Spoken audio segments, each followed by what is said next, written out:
투표에 참여해 주세요. 예. 지금 45초를 지나가고 있습니다. 예.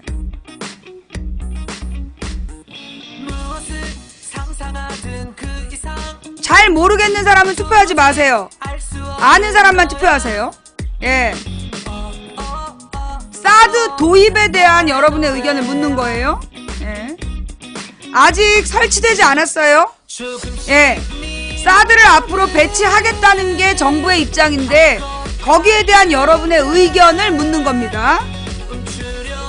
자, 1분 16초 7초를 지나가고 있어요.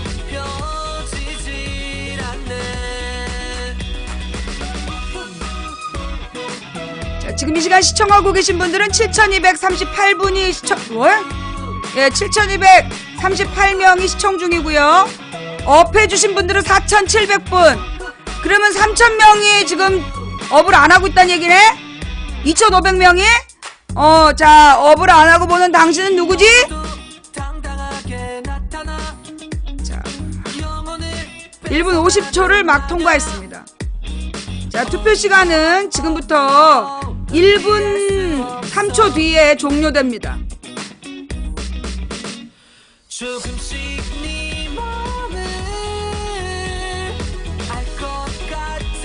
여러분 둘 중에 하나 선택하시면 돼요.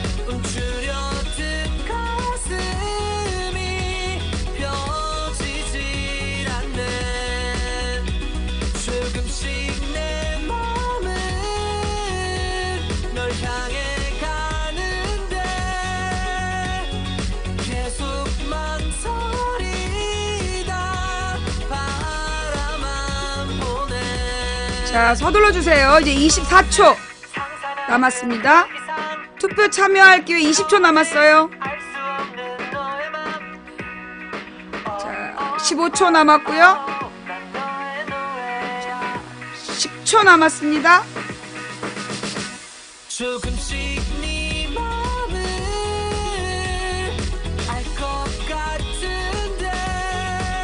중단합니다. 자, 과연 결과는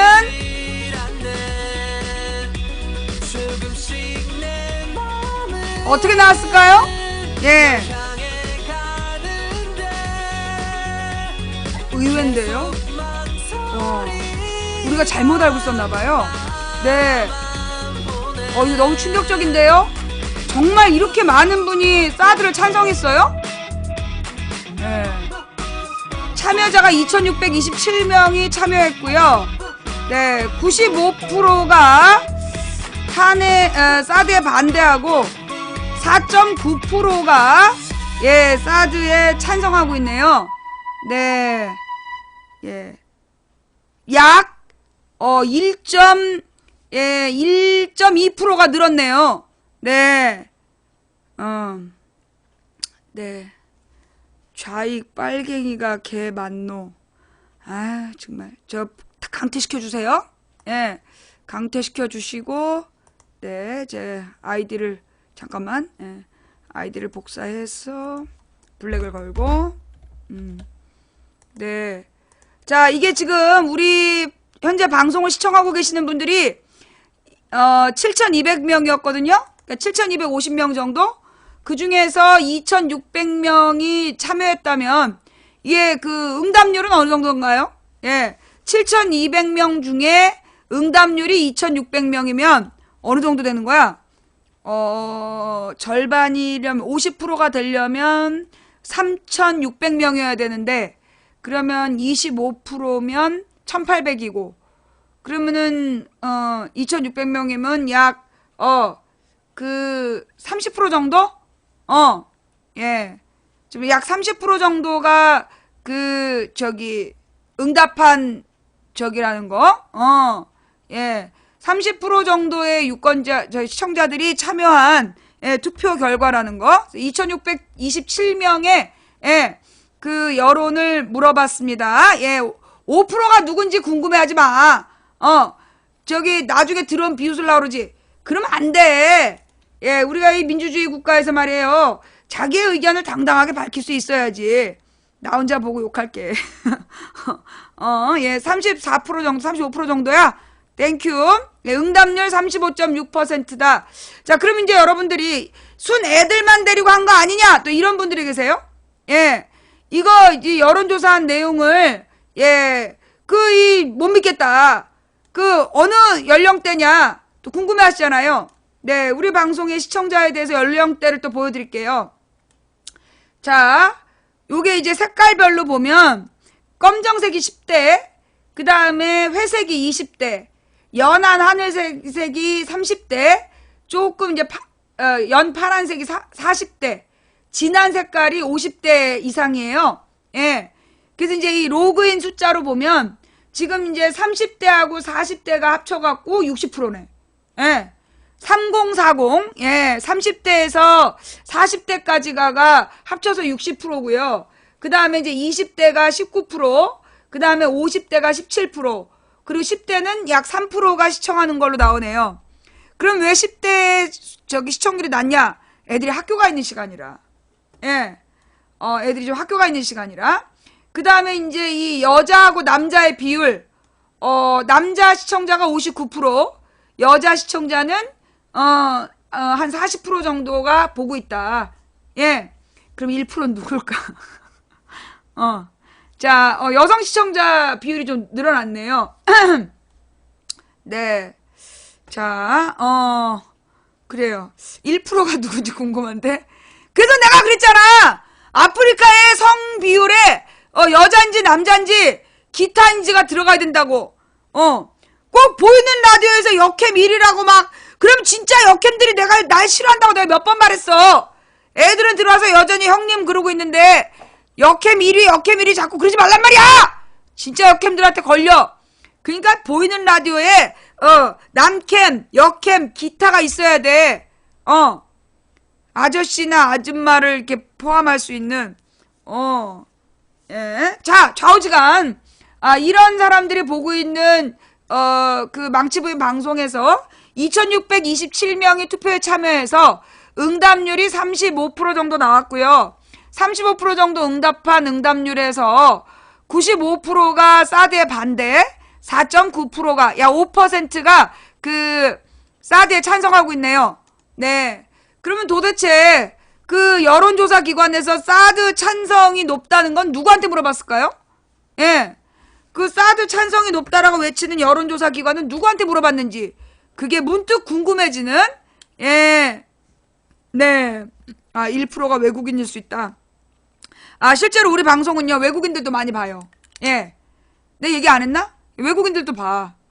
중국에서도 보고 있고, 중국 정부기관이 본대. 예. 중국 정부기관이 보고 있고, 미국 정부기관도 보고 있고, 일본의 정부기관도 보고 있다.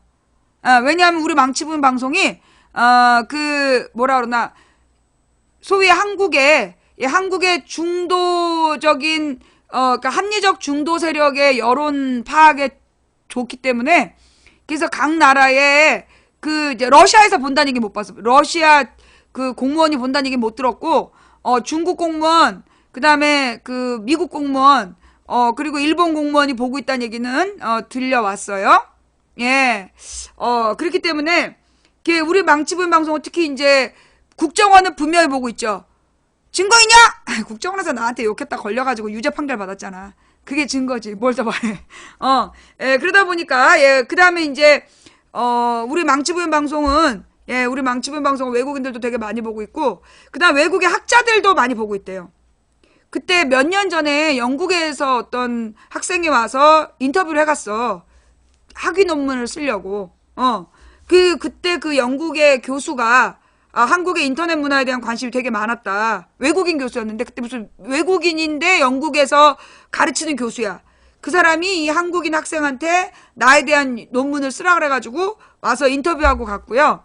그 다음에 또 어느 학교에서도 나에 대한 지금 조사를, 그러니까 그 연구를, 우리 방송 시청자들에 대한 연구를 지금 2년째 하고 있다는, 예. 그리고 실제로 연구 논문도 하나 내가 받았어요. 예, 우리 방송에, 망치부인 방송에, 인터넷 개인 방송에 대해서 누가 또 이렇게 연구 논문을 냈더라고. 그래서 이제 우리 망치부인 방송이 외국의 많은 학자들에게, 교수들에게, 특히 이제 미디어에 대해서 연구하는, 그러니까 우리나라의 미디어 연구하는 학자들은 굉장히 많이 숙제를 해갔어요. 그러니까 2011년? 2011년에서 12년까지, 아니야, 13년까지도? 하여튼 대학교에서 많이들 왔다 갔어. 예. 대학교들이 많이 이제 그 언론 관련한 학과들이 와가지고 그 조사를 해갖고 왔어요. 그리고 이제 외국 학교에 그 저기 뭐야 석사 논문 따는 사람들도 많이 그 우리 방송을 보고 있고, 그리고 외국의 공무원들도 많이 보고 있다.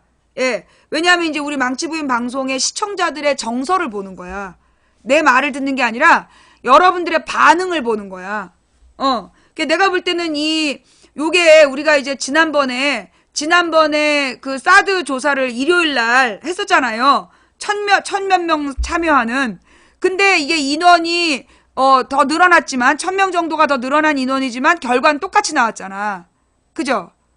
이게 되게 또 중요한 거야. 그러니까 이제 이건 2627명짜리 조사이고요. 그 다음에 지난번에 1500명이 참여한 조사가 있는 거야. 사드 배치에 대한 여러분의 의견은 했을 때 96.2%가 반대했고 3.5%가 찬성했어요. 예. 네. 그러니까 이제 거의 비슷한 내용이죠. 네. 그러니까 이제 그 망치부인 방송을 통해서 이런 여론조사도 되게 의미 있는 거죠. 예. 그리고 이제 중국인들도 우리 방송을 많이 봐. 망부 허언증? 뭐가 허언증인데, 지금 그 2600명의 여론조사를 보여줘도 뭘 또 허언증이야. 옛날에 그게 2010년이었나? 2010년이면 되게 오래전이잖아요. 환구시보 기자를 본 적이 있어. 2010년에 환구시보 기자가, 예, 우리 방송을 알고 있다 그랬어. 예. 그리고 내가 그 미국의 타임즈 기자하고 인터뷰 했었잖아요. 조선 호텔에서 만났지만. 네. 예, 이게 우리 방송이 국제사회에서 많이 봐요. 예, 왜냐하면 이게 이제 뭐라 그러나. 그러니까 근데 생방송을 보는 나라는 드물어. 생방송을 보는 거는, 그러니까 진짜 그러니까 그 생방송을 보고 연구하는 분은, 그거는 이제 따로 의미가 있어서 생방송을 연구하는 거고, 아직 연구가 끝났다는 얘기를 못 들었기 때문에 무슨 조사인지 밝힐 수가 없고, 자연스럽게 여러분이 하고 싶은 대로 하시면 되는 거예요. 그걸 보는 거고. 지금 이제 우리 망치부인 방송이 막 이렇게 유명해진다니까 싫잖아. 예.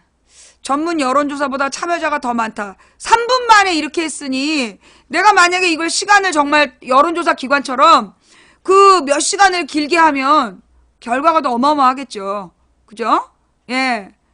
자막의 필요가, 아니 근데 여러분 있잖아요. 외국인들이 한국어를 상당히 많이 하는 거 알죠? 비정상회담 봐봐. 예. 그 외국인들이 그 한국말을 되게 잘해요. 그러니까 외국에 적어도 대학에 교수를 할 정도면 한국말이 배우기가 쉽다는 거지. 예. 맨 처음에 그 조사나 이런 게 조금 어려운데 조사 부분을 그냥 평어로 해서 외운 사람들은 한국말을 대부분 알아듣는다는 거야. 그래서 한국어 어려운 거는 조사하고 형용사가 어려운 거예요. 그거 말고 기본적인 부분은 특히나 우리 방송은 시사잖아.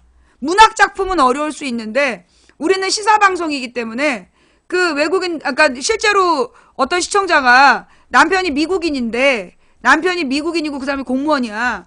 근데 내가 뭐라고 얘기하는지 계속 묻는다. 그 미국이었지? 미국인. 미국 공무원의 부인이 한국인인데, 계속 우리 방송에 대한 이야기를 묻는다. 왜 우냐? 뭐 이런 것도 물어보고 그런다고 나한테 텔레그램으로 계속 얘기를 했었어요. 욕 얘기는 확, 예. 자, 뭐 하여튼 뭐 그렇다라는 거, 이 정도 얘기했고, 오늘 이제 망치부인 방송에 대한 이제 정리 이야기를 했고요. 자, 그럼 이제 우리 다시 뉴스로 돌아가서, 무슨 뉴스를 이게 지금 봐야 되느냐? 자, 한마디로 아주 또 중요한 뉴스가 나옵니다. 예, 왜 7,000명이 넘게 보는 거임? 너 나 몰라? 어이 노양심 매니저, 네가 그 양심이 없으니까 모르는 거지. 우리 망치부연 방송의 시청자가 7,000명이 넘었다는 건 이 나라에 이 그 시사적으로 심각한 일이 벌어졌다는 거야. 나라에 뭔 일이 생기면 망치부연 방송으로 다 몰려오잖아. 자, 이게 무슨 얘기냐, 여러분? 자, 이거 보세요. 이병기 전 원장, 이병기 전 국정원장이 실토를 했어. 국정원에서 친박단체에 돈 댔다. 이거 보수단체가 아니라 친박단체죠. 예. 지금 국정원장 입에서, 전 국정원장 입에서 지금 실토를 한 거야. 이 특검에다가. 국정원이 소위 그 친박단체들 있잖아. 거기에다가 돈을 댔다는 걸 시인했어요. 실토했어요. 예. 특검에서 예전부터 해오던 일이다. 지금도 한다고 알고 있다. 누군지 알겠지? 지금 계속 그 탄핵 반대하면서 시끄럽게 한 애들이 누군지 알겠지? 국정원에서 돈 받고 한다는 거야. 예. 국정원법에 국정원장 직원들 정치활동 관여 행위를 금지하고 있는데, 그래서 이게 국정원법 위반이에요. 예.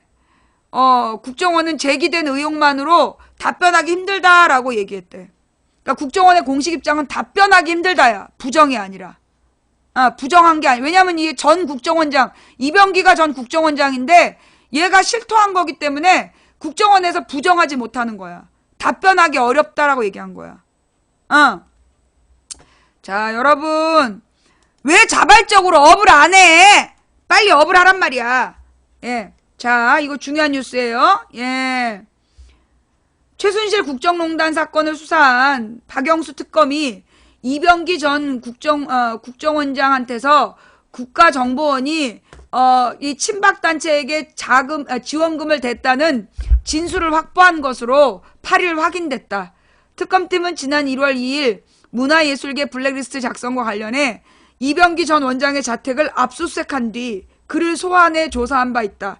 특검의 설명을 종합하면 2014년 7월부터 15년 2월까지 국정원장을 지낸 이병기 전 비서실장은 지난 1월 특검 조사에서 국정원의 친박단체 지원과 관련해 우리가 뜻을 같이 하는 단체에 대한 지원은 예전부터 해오던 일이다. 기조실장한테 그런 내용에 대해 보고받았지만 계속 그런 지원이 있어왔기 때문에 국정원장이 굳이 터치할 입장은 안 됐다라고 밝혔다. 국정원장의 보수단체 자금 지원 의혹은 그동안 여러 차례 제기됐지만 전직 국정원장의 진술이 나온 것은 처음이다. 이 전 실장은 또 내가 국정원장으로 있던 시절에도 지원을 했고 지금도 하고 있는 것으로 알고 있다. 다만 상세한 지원 내역에 대해서는 말하기 어렵다라고 진술한 것으로 알려졌다.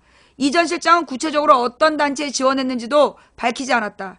이날 한겨레는 국정원에 보수단체에 자금을 지원한 게 맞는지, 지원했다면 어떤 근거로 자금을 준 것인지 등을 물었으나 국정원 관계자는 제기된 의혹만으로 답변하기 어렵다라는 입장을 내놨다. 국정원이 민간 친박단체에 대한 자금을 지원한 것은 논란의 소지가 클 것으로 보인다. 국가정보원법 제9조를 보면 국정원장을 포함한 직원은 정당이나 정치단체에 가입하거나 정치활동에 관여하는 행위를 해서는 안 된다. 그런 만큼 국정원이 아무리 정보기관이라고 하더라도 민간 보수단체의 어떤 규정을 근거로 자금을 지원했는지 밝혀야 한다는 지적이 나온다. 앞서 국정원이 이명박 정부 때부터 이 보수단체, 그러니까 이 친이명박 단체, 친이명박 박근혜 단체의 활동을 지원해온 정황이 드러나기도 했다. 지난해 4월 열린 국정원 댓글 사건의 주범인 원세훈 전 국정원장의 파기환송심 공판에서 검찰은 국정원 심리전단 소속 직원 박아무개가 보수 우파 단체를 지원하고 지도했다라고 밝히기도 했다. 당시 검찰이 공판에서 밝힌 내용과 한겨레가 입수한 재판 기록을 종합해보면 국정원은 이명박 정부 시절인 2011년부터 2년간 약 7곳의 보수단체와 접속하여 보수단체가 신문에 내는 의견 광고에 개입하는가 하면 이들이 벌이는 1인 시위와 전단지 배포 계획까지 관여했다. 국정원은 이런 활동이 특정 보수 매체에 보도될 수 있도록 직접 부탁했고 보도된 기사들은 다시 국정원 심리전단 직원들을 통해 인터넷에 전파되도록 했다. 예.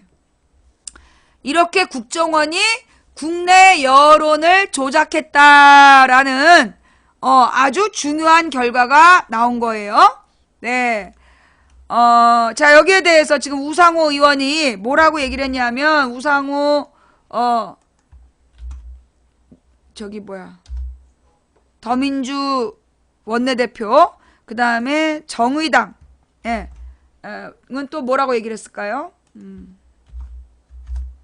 예.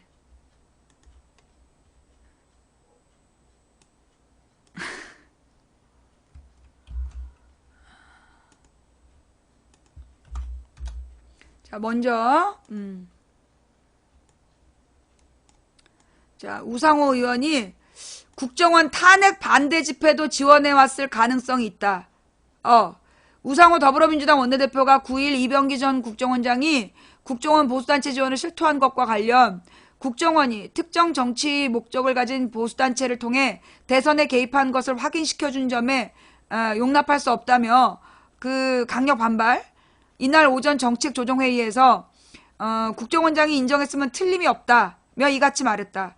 국정원은 국내 정치에 관여하지 않게 되어 있는데 국정원이 지원하는 단체는 야당을 종북단체로 규정하고 야당 후보를 좌빨 종북 인사로 매도하는 정치활동을 해왔다며 지금도 탄핵 반대 집회에 열심히 참여하고 있다고 질타했다. 그는 이어 이런 활동을 국정원이 지원해왔다면 이는 국내 정치에 관여해온 것이다. 야당을 공격하는 행위를 지원한 것이라며 국정원의 국내 정치 개입은 상당히 심각한 문제다. 탄핵 반대 집회에 참석하는 단체들도 국정원이 지원했을 가능성이 있다고 볼 경우 국회 청문회 대상이라고 강조했다. 그러면서 즉각 국회 청문회를 열어야 된다. 여야가 협의를 시작하겠다라고 덧붙였다. 그 다음에 정의당, 예. 국정원의 정치 공작, 여타 국가 독재 국가가 울고 갈 정도. 자, 정권 보위대로 전락한 국가정보기관 더 이상 존재 가치 없어. 정의당은 9일 이병기 전 국정원장이 국정원의 단체 자금 지원을 실토한 것으로 알려진 것과 관련 댓글 조작, 블랙리스트, 관변 단체를 통한 여론 조작까지 국정원의 정치 공작 수준 여타의 독재 국가가 울고 갈 정도라고 질타했다. 정의당 대변인은 이날 브리핑을 통해 박근혜 정권의 대국민 사기극 선봉에 국정원이 있다는 사실이 확인됐다며 이같이 말했다. 그는 이어 국정원 행태는 딱 박근혜 정권의 민낯이라며 박근혜 정권은 공작으로 시작해서 공작으로 막을 내리는 정권이라는 오명을 벗어날 수 없다. 세계적인 망신이라고 비난했다. 그는 정권 보위대로 전락한 국가정보기관은 더 이상 존재 가치가 없다. 정치 공작소 국정원은 박근혜 정권과 함께 퇴장해야 한다며 정의당은 불법 공모 집단인 국정원을 해체하고 국민을 위한 정보기관이 새롭게 태어날 수 있도록 최선을 다할 것이라고 별렀다. 자, 좌우지간 지금 이 친박 단체들의 친박 극우 단체들의 만행의 뒤에 국정원이 있다. 이게 지금 드러난 사건이에요. 예. 이거 되게 심각한 문제예요. 자, 제가 작년이었나요? 제가 작년인가 선포했죠. 3년 안에 국정원을 해체하겠다. 그죠? 예. 3년 안에 국정원이 해체될 것이다 라고 제가 작년에 선포를 했는데 제가 볼 때는 지금 이 국정원의 이런 만행들이 다 드러났기 때문에 이게 국회 청문회가 돼야 된다. 국회에서 청문회가 돼야 되고 정권을 바꾼 다음에 여기에 대한 진상조사가 들어가면 이거는 국정원이 어쩔 수 없이 해체될 수밖에 없는 거야. 이거 국정원이 해체될 수밖에 없어요. 왜냐하면 국정원법에 국내 정치 개입이 금지되어 있어요. 예. 그게 왜 금지되어 있느냐 하면 옛날에 국정원이 이 민간인들을 감시하고 민간인들을 감시한 걸 근거로 해서 허위 조작 자백을 강요하고 고문해서 그리고 그걸 근거로 해서 사람을 죽이고 그랬단 말이야. 그래서 이 국정원을 만들 때 국가정보원법에서 국내 정치 개입을 금지하는 법을 만든 거예요. 그게 김영삼 때부터 만들어져서 김대중 때 고쳐지고 지금 최종적으로 일체 국내 정치 개입을 하면 안 되게 되어 있어. 근데 이명박 때부터 국정원 댓글 부대 활동을 했단 말이야. 근데 박근혜가 그 사건을 이석기 사건으로 덮어버린 거죠. 예. 박근혜가 이석기 사건을 일으켜서 사건의 진상을 덮어버린 사건이야. 그러면서 이 국정원의 만행이 역사 속으로 사라질 뻔했죠. 근데 웬 아줌마가 끝까지 싸웠어. 끝까지 싸워서 국정원 댓글 만행을 막 알려내면서 결국 정직원 국정원을 유죄 판결 받아냈죠. 누구야? 접니다. 예. 망치 부인이 끝까지 그 국정원 댓글 문제를 물고 늘어졌고, 그래서 국정원 직원에게 유죄 판결을 받아내서 실제로 국정원 직원이 정치 개입을 했다라는 증거를 확보한 거 아니에요? 그리고 이제까지 이제 원세훈이라든가 국정원 직원들에 대한 공식적 처벌이 없었어요. 자, 이런데 제가 분명히 얘기합니다. 국정원 해체돼야 돼요. 예. 그러면 국정원이 해체되면 간첩은 어떡하냐? 간첩을 잡아야지. 그러니까 간첩을 잡으라고 있는 것들이 간첩은 안 잡고 멀쩡한 사람을 간첩이라고 뻥치다 걸리고, 그리고 댓글만 달고 앉아 있었던 거야. 그래서 망치 부인이 지금 주장하는 건 뭐냐면 국정원을 이제 해체하는 거야. 그래서 제 국가정보원에서 그 해외 정보팀만 살려두고 해외로 파견하는 거지. 그리고 국내에서 활동하는 모든 조직을 전수조사해서 없애버려야 된다. 그게 국정원 해체야. 국정원 해체라 하면 국내에서 활동하는 모든 국정원을 없애버리면 되는 거야. 예. 그것들이 지금 간첩은 못 잡고 멀쩡한 사람을 간첩으로 만들다가 지금 걸린 거 아니야. 유우성 간첩 조작 사건. 그러니까 중국인 유우성이란 사람이 자기가 조선족이다라고 자기가 북한 사람이라고 탈북자라고 거짓말을 하고 오세훈 때 서울시 공무원이 됐어. 그래갖고 이제 이 유우성이 탈북자 문제에 대한 사무를 받단 말이야. 그러다가 이 유우성이 이 북한 탈북자가 아니라는 게 알려진 거야. 그러면 이게 그냥 이 사람은 신분을 조작한 거거든. 그러니까 조선족이면 중국인이란 말이야. 근데 조선족이면서 탈북자라고 거짓말을 해서, 그러면 이제 이 유우성에 대해서는 그 신분을 속여서 공무원까지 됐으니까 이걸 처벌을 하면 되는 문제야. 그런데 이걸 이명박 박근혜가 어떻게 했어? 간첩 증거를 조작을 한 거야. 그래갖고 유우성이 북한에 실제로 왔다 갔다 하면서 정보를 팔았다라고 유우성 간첩 사건을 조작을 했어요. 그랬는데 유우성 간첩 사건의 증거라고 2가지를 제출한 거야. 그게 이제 동생의 자백과 그 다음에 이제 유우성이 평양에서 찍은 사진이다. 그래서 2가지를 제출했는데 평양에서 찍었다는 사진은 아이폰으로 찍은 사진이었고, 원본을 복원해보니까 연변에서 찍었다는 게 밝혀져. 연변에서 부모님 모시고 찍은 게. 그 다음에 동생 그 유가려는 나는 사실 오빠가 간첩이라고 생각 안 하는데 국정원에서 나를 강요했다. 그래갖고 1심에서 무죄를 받아. 그러니까 1심에서 무죄가 나오니까 어떻게 했어요? 국정원하고 검찰이 증거를 조작해. 중국으로 가가지고 이 유우성이 북한에 왔다 갔다 한 것처럼 서류를 조작한 거야. 북한에 수시로 왔다 갔다 했다는 서류를 조작을 해서 그걸 법원에 냈어. 근데 유우성의 변호인이 그 증거, 법원으로 제출된 증거를 중국에 물어본 거야. 이거 중국에서 발급한 공안문서 맞냐? 공문서 맞냐? 그러니까 중국에서 이거 가짜다라고 인정을 해줬어, 첫 번째로. 그런데 거기서 멈췄어야 됐는데 이 국정원하고 검찰이 다시 연변해서 또 조작을 해. 유우성 변호인이 제출한 중국의 답변은 가짜고, 유우성의 이 국정원하고 검찰에서 제시한 게 진짜다라는 또 가짜 서류를 낸 거야. 그러자 중국에서 대노해가지고 지금 뭐 하자는 거냐? 이래서 그 공문서 위조 사형이라고 그 범인을 내놓으라고 막 외교적인 문제가 생겨. 그리고 나서 한 사람이 자살 기도를 해. 한 사람이 탈북자인지 누군가 자살 기도를 하고 자살을 했든가? 그리고 이제 이 사건이 덮였어. 그래갖고 정확한 조사가 안 되고 나중에 이제 국정원 직원이 그건 또 다른 사건이구나. 그래갖고 이제 그 무슨 탈북자가 기관에서 보호 중에 자살을 해버려. 마티즈 사건 말고 여관에서 자살한 사건이 있었어. 그게 이제 모텔에서 자살한 사건. 그게 그 국정원 증거 조작했던 그 탈북자로 보여. 근데 이제 그게 갑자기 죽어버렸기 때문에 그 사건의 범인 조사가 제대로 안 되고 덮인 거야. 그러면 마티즈 사건은 뭐냐 하면 그 뒤에 뭐가 터졌냐 하면 그 해킹 사건이 터져. 해킹 사건이 터지면서 이탈리아에 있는 어떤 회사인데 얘네가 이제 미국의 미국과 관계 있는 회사로 보인다. 근데 이 회사에서 그 각 나라 정보기관에게 해킹 프로그램을 팔았다. 그러니까 그 이탈리아에서 해킹 프로그램을 파는 회사가 있었고, 그게 어저께 발표된 그 CIA 그 사건인 것 같아. 해킹 프로그램을 파는 이탈리아의 해킹 프로그램 회사가 해킹을 당해. 그래가지고 거기서 주고받은 문건이, 메일이 발견이 되는 거야. 그래서 국정원하고 주고받았다는 게 밝혀져요. 그래서 삼성 하여튼 삼성 휴대폰 해킹 방법이 주고받은 게 그게 나와.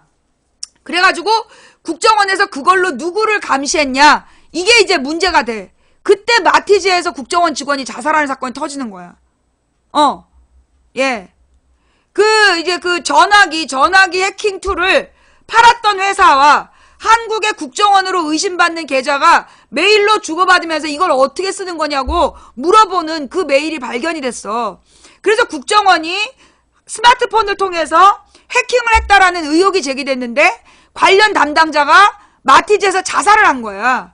그런데 그 마티즈가 그 직원의 것이 아니었다는 거잖아. 그래서 그 마티즈 문제가 결국은 이제 이 국정원 관련해갖고 2명이 죽어버리면서 사건이 이제 종결되는 분위기로 가버린 거죠. 이렇듯 국정원은, 그러니까 이제 이 이명박 때는 국정원이 너무 코믹했어. 웃음거리가 됐지. 이명박 때 국정원에서 무슨 짓을 했냐면, 그 미녀 여간첩 군 수뇌부와 내연 관계 맺고 국가기밀 빼돌려. 그게 2008년 가을인가 나온 사건이야. 그래가지고 마타하리 난리가 났는데, 사진 보고 네티즌이 미녀라며. 그래가지고 이제 국정원에서 또 이번에는 싸이월드, 그 당시에 싸이월드라는 개인 홈페이지가 있었고 결혼 사진을 풀었는데 뽀사패서 이래? 그래갖고 그냥 여간첩 원정화 사건이라고 제목이 바뀐 거야. 2008년에. 그 다음에 이제 그래갖고 그 다음에 그러면 군 수뇌부는 누구냐? 예비군 훈련하던 대위라 그러니까, 야, 대위가 군 수뇌부면 우리 집 화장지가 8만 대장격이다. 이래가지고 이제 코믹 간첩 사건으로 이제 끝나버렸어. 그 다음에 교수 간첩 사건이 터져. 그리고 91년도에 박사학위를 따고 국내에 잠입해서 20여 년 동안 활동한 교수 간첩 사건. 그래서 그 어디 교수냐? 했더니 경찰대학이래. 그래서 그러면 간첩이 경찰 가르친 거야? 그래갖고 순간 기사가 내려가 버렸던 교수 간첩 사건. 그 다음에 사건이 뭐였냐면 황장엽 목을 따라왔시다. 그래가지고 이제 간첩 둘이 북한에서 혹독한 그 훈련을 받고 남한에 대한 철저한 훈련을 받은 다음에 황장엽의 목을 따라왔는데 하나원에서 대지신문으로 다 불었다. 그러니까 이제 그 밑에 댓글로 시민들이, 야, 앞에 혹독한 훈련까지는 다 그럴싸했는데, 야, 대지신문에서 줄줄 불었다니까 빵 터졌다, 야. 그래가지고 이제 그 사건이 또 묻혔어. 근데 그 다음에 황장엽이 진짜 죽은 거야. 근데 황장엽이 죽은 게 목욕탕에서 발견이 돼가지고, 사실 이거 황장엽이 무슨 병으로 언제 죽었느냐, 사망 시간이 불확실하다, 뭐 이런 의혹이 제기됐는데, 좌우지가 일단 죽었으니까 묻어라. 어디다 묻을 거냐? 그래서 이제 뭐 국립묘지에 묻네 만에 난리가 났어. 그러다 국립묘지에 묻었단 말이야, 황장엽이를. 주체사상을 만든 놈을 이제 국립묘지에 묻었어. 난리가 났단 말이야. 그런데 이제 간첩이 또 내려온 거야. 황장엽 목을 따러 하시다. 그러니까 아니 이미 죽었는데 목을 어떻게 따? 국립묘지에 가서 부관 참시하게? 그래가지고 이제 그 황장엽 목 따라왔던 두 번째 간첩들은 그 순간 묻혀버렸어. 그리고 나서 이제 또 다른 우리 국정원의 눈부신 스파이 활동이 드러나는데, 국정원 절도 사건이라고. 인도네시아에서 우리나라에 이제 그 비행기를 구입하러 온 팀이 있었는데, 그 팀이 얼마를 그 후려치려고 그러나 그러고 이제 노트북을 훔쳐보러 들어갔는데 들어와 버린 거야.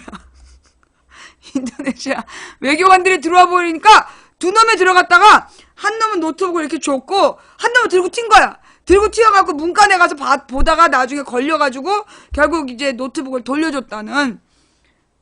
그래서 이제 그 국정원 절도 사건, 이게 전부 다 이제 그 이명박 때 있었던 사건이야. 그리고 이제 그때 이명박 때 국정원 절대시계 팔아요. 그래가지고 또 개망신된 거 아니야. 국정원 마크 달아가지고 이제 일베 애들한테 절대시계 나눠준 게 또 털려가지고. 여기서 국정원 절대시계까지 이제 개망신을 떨고 박근혜가 딱 돌아왔지. 그러니까 아마 국정원도 뭔가 신났을 거야. 옛날 드디어 정보 당국이 지배하던 시대가 됐다. 기대가 컸을 거야. 그래가지고 이제 유우성 동생을 협박을 하고 증거를 조작을 하고 얘네들이 모르는 게 뭐냐. 이제 박근혜가 대통령이 된 다음에 국정원을 시켜갖고 간첩 증거 조작하다가 걸린 사건이야. 이게 왜 걸렸냐 하면 사실 박근혜나 김기춘, 이병기 이런 할아버지들이 할머니들이 모여 앉아있는데 얘는 옛날에 박정희 때 시대를 기억하는 거야. 박정희 때는 증거가 필요했어 없어? 증거 필요 없었어. 일단 찔러, 뭐 일단 조여, 일단 담궈 막 이래가지고 고문을 해갖고 자백을 받아내서 처벌했기 때문에 얘네들은 증거를 제출해야 된다는 걸 모르는 거야. 그래갖고 증거 따위는 우습게 알고 그냥 이렇게 막 담글라고 그랬는데 하나원도 전부 다 CCTV가 있고 담그질 못한 거지. 그리고 막 이렇게 심리적인 협박을 했는데 안 먹힌 거고. 그다음에 그 박정희 때는 민주 변호사회라는 게 없었던 거 아니야. 그래 이제 민주 변호사회에다 유우성이 싹 의뢰하는 바람에 그래가지고 그 증거를 제출해야 된다라는 그 시스템을 박근혜 일당이 모른 거야. 그래서 이제 개망신 당한 게 유우성 간첩 사건이고 유우성 간첩 사건이 무죄 나오는 게 그게 14년 2월이야. 그리고 4월 달에 그 세월호 사건이 터지는 거고. 예. 황장엽 암살 노린 북공작원 또 검거. 예, 저게 이제 그게 2010년 11월에 이미 죽은 다음에 나왔던 거잖아. 그래가지고 이제 이번에 김기춘이가 자기 증거를 다 인멸했다고 좋아하고 CCTV까지 다 지웠다고 좋아했는데 우리 김기춘 할아버지가 모르는 게 있어. 복원된다는 거. CCTV까지 지우고 얼마나 신났겠어. 근데 그게 복원이 됐잖아. 그래서 그 CCTV가 복원돼가지고 검정차로 이렇게 빼내가는 게 들통이 나가지고 그거 이제 그 검정차로 빼낸 거 추적해보니까는 김기춘이 그 아들 집에다 숨겨놨더만. 그래가지고 그 아들 집에서 증거를 난짝 들고 온 거 아니야. 예. 그러니까 이게 옛날하고 다른 걸 몰라서 이 지경이 된 거지. 예. 노인네라 그러지 마. 우리 뭐라 그러나 민주 어르신들 얼마나 좋은 분들 많은데 노인네라는 표현을 써. 얘 김기춘이가 무식한 할아버지였던 거지. 예. 유식한 할아버지들도 많아요. 예.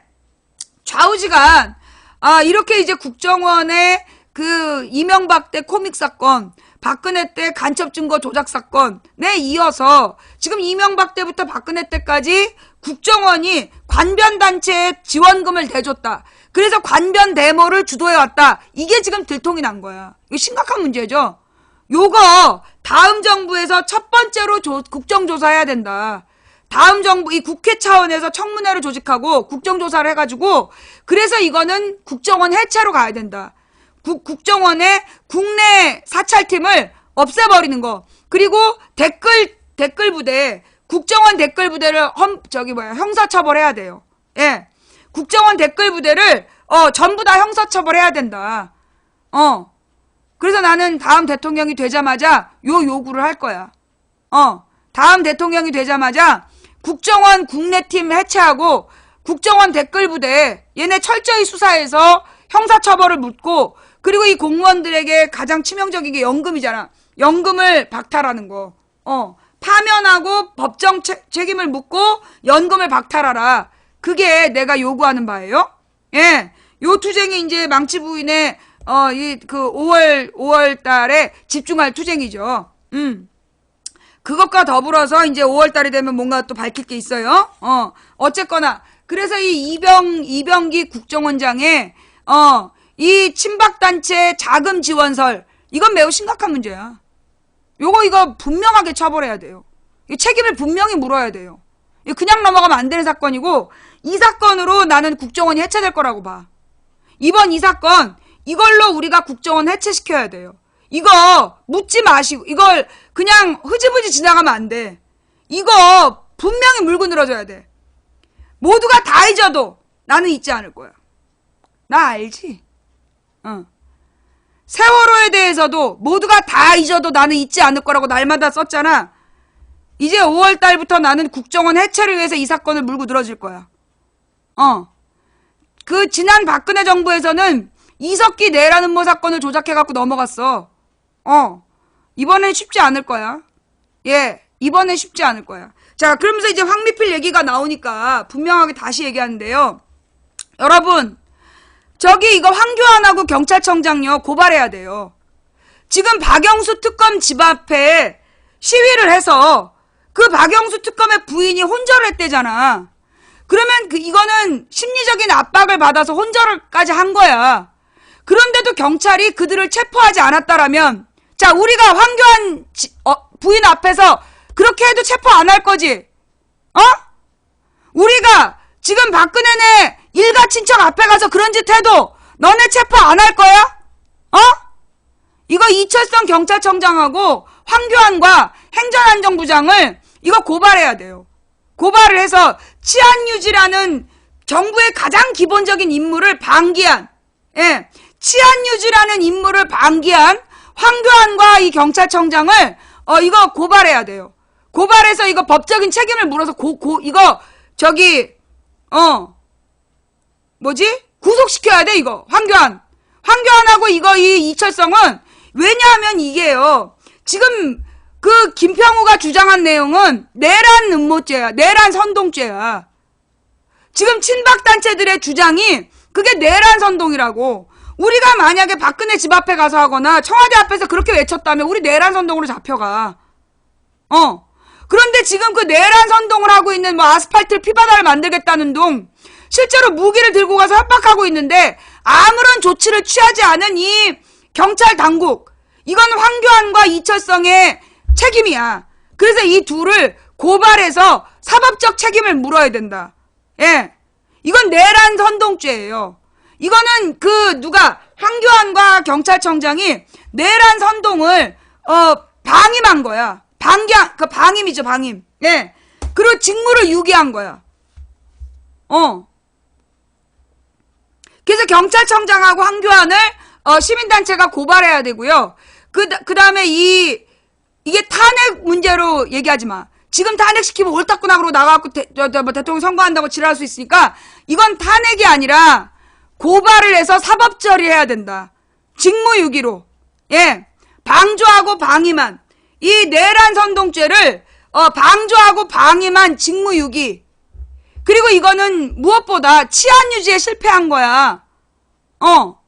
이 치안유지에 실패한 거기 때문에 이거 3년 이하인가의 징역에 처할 수 있어요. 직무유기가. 예. 요거 처벌받을 수 있도록, 사법 처리 받을 수 있도록, 예, 우리가 지금 빨리 고발해야 된다. 예. 고발하고 이걸 이슈로 만들어야 돼. 그래서 황교안, 경찰청장, 그 다음에 국정원, 이것들에 대해서 우리가 물고 늘어줘야 돼. 이거 물고 늘어줘야 이게 바로 잡는, 이게 법치주의의 근본이야. 여러분, 정부가 존재하는 이유가 뭐라 그랬죠?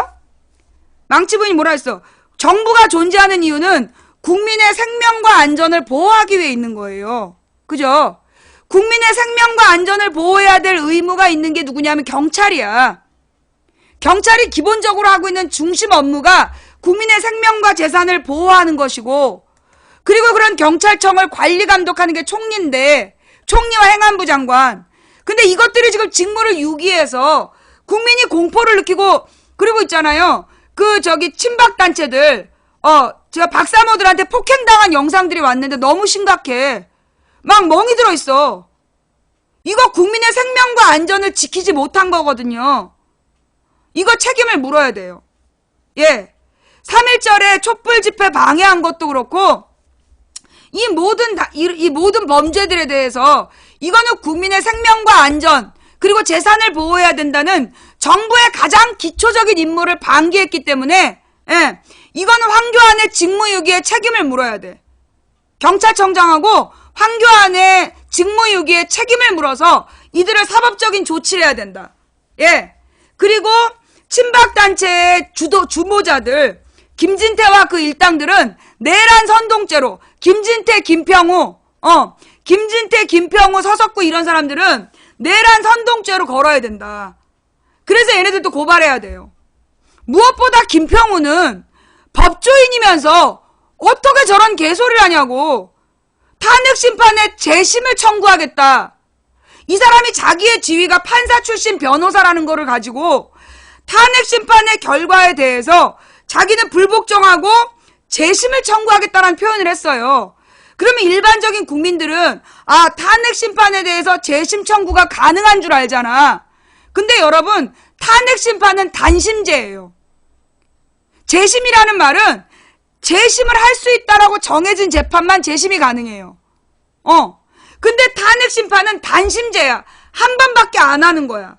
그런데 재심을 청구한다는 말 자체가 허위 사실을 공표하여 국민을 선동하고 국론을 분열시키고 그 다음에 아스팔트를 피로 물들겠다는 자들에게 논리적 명분을 줬기 때문에 이거는 분명히 법적 처벌을 받아야 된다.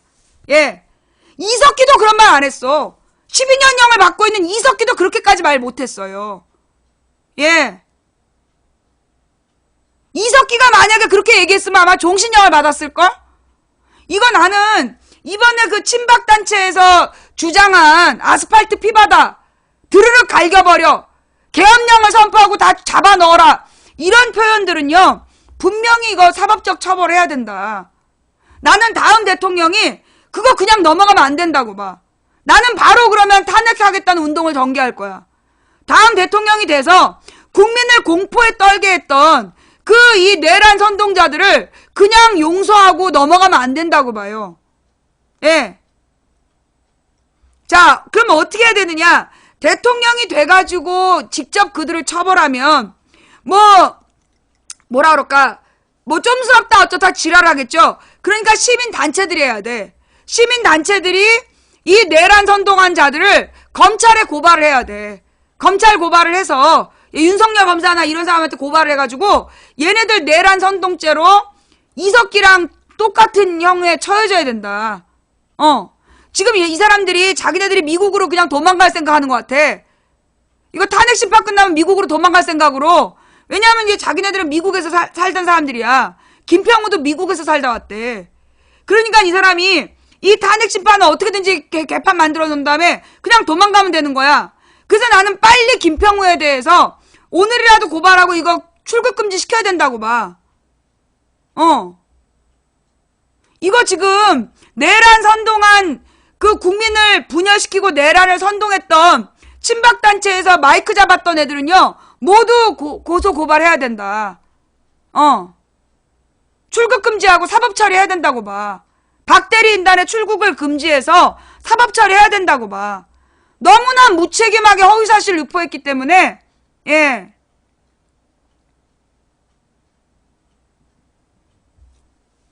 자, 그 얘기 다시 한번 강조했고요. 자, 그 다음에 이제 이 사드 얘기로 돌아가서 이제 사드 얘기로 갈게요. 시간이 별로 없으니까. 자, 이 사드 지금 우리가 이 사드를 왜 받는 거야? 미국 때문에 받는 거잖아. 이 사드가 미국의 안보를 위해서 필요해서 우리가 지금 어마어마한 경제적 손실을 감수하면서 이 사드를 받았잖아요. 그런데 지금 미국에서요 한국산 변압기에 대해서 반덤핑 판정을 했대. 그래서 61%의 관세를 물린다는 거야. 지금 이게 그 트럼프 정부에서요 이게 처음이 아니야. 한국산 물건에 대해서 지금 반덤핑 처리한 게 이게 지금 몇 번 돼요. 이거 지금 뭐 하자는 거냐고. 우리는 지금 미국의 이익을 위해서 엄청난 경제적인 손실을 감수하면서 사드를 지금 받아들여야 된다고 주장하는 미친놈들이 있는데 그러면 미국이 적어도 우리를 도와줘야 될 거 아니야. 근데 한국산 변압기가 반덤핑 처분을 받아서 61%의 관세에 처해졌다는 거야. 61%를 관세로 내야 된다는 거야. 관세 처분이 내려졌대. 뭐 하자는 거냐고. 결국 우리나라에서 미국이 우방이라고 지랄하는 애들은 아무짝에 쓸모없는 것들이야. 전혀 국익에 도움이 안 된다니까. 미국을 우방이라고 우겨가지고 현대중공업의 변압기가 미국에서 반덤핑 관세 폭탄을 맞아서 원래 관세가 3%였는데 61%를 내야 된대. 이것도 못 믿는 사람들을 위해서 또 보여드릴게요.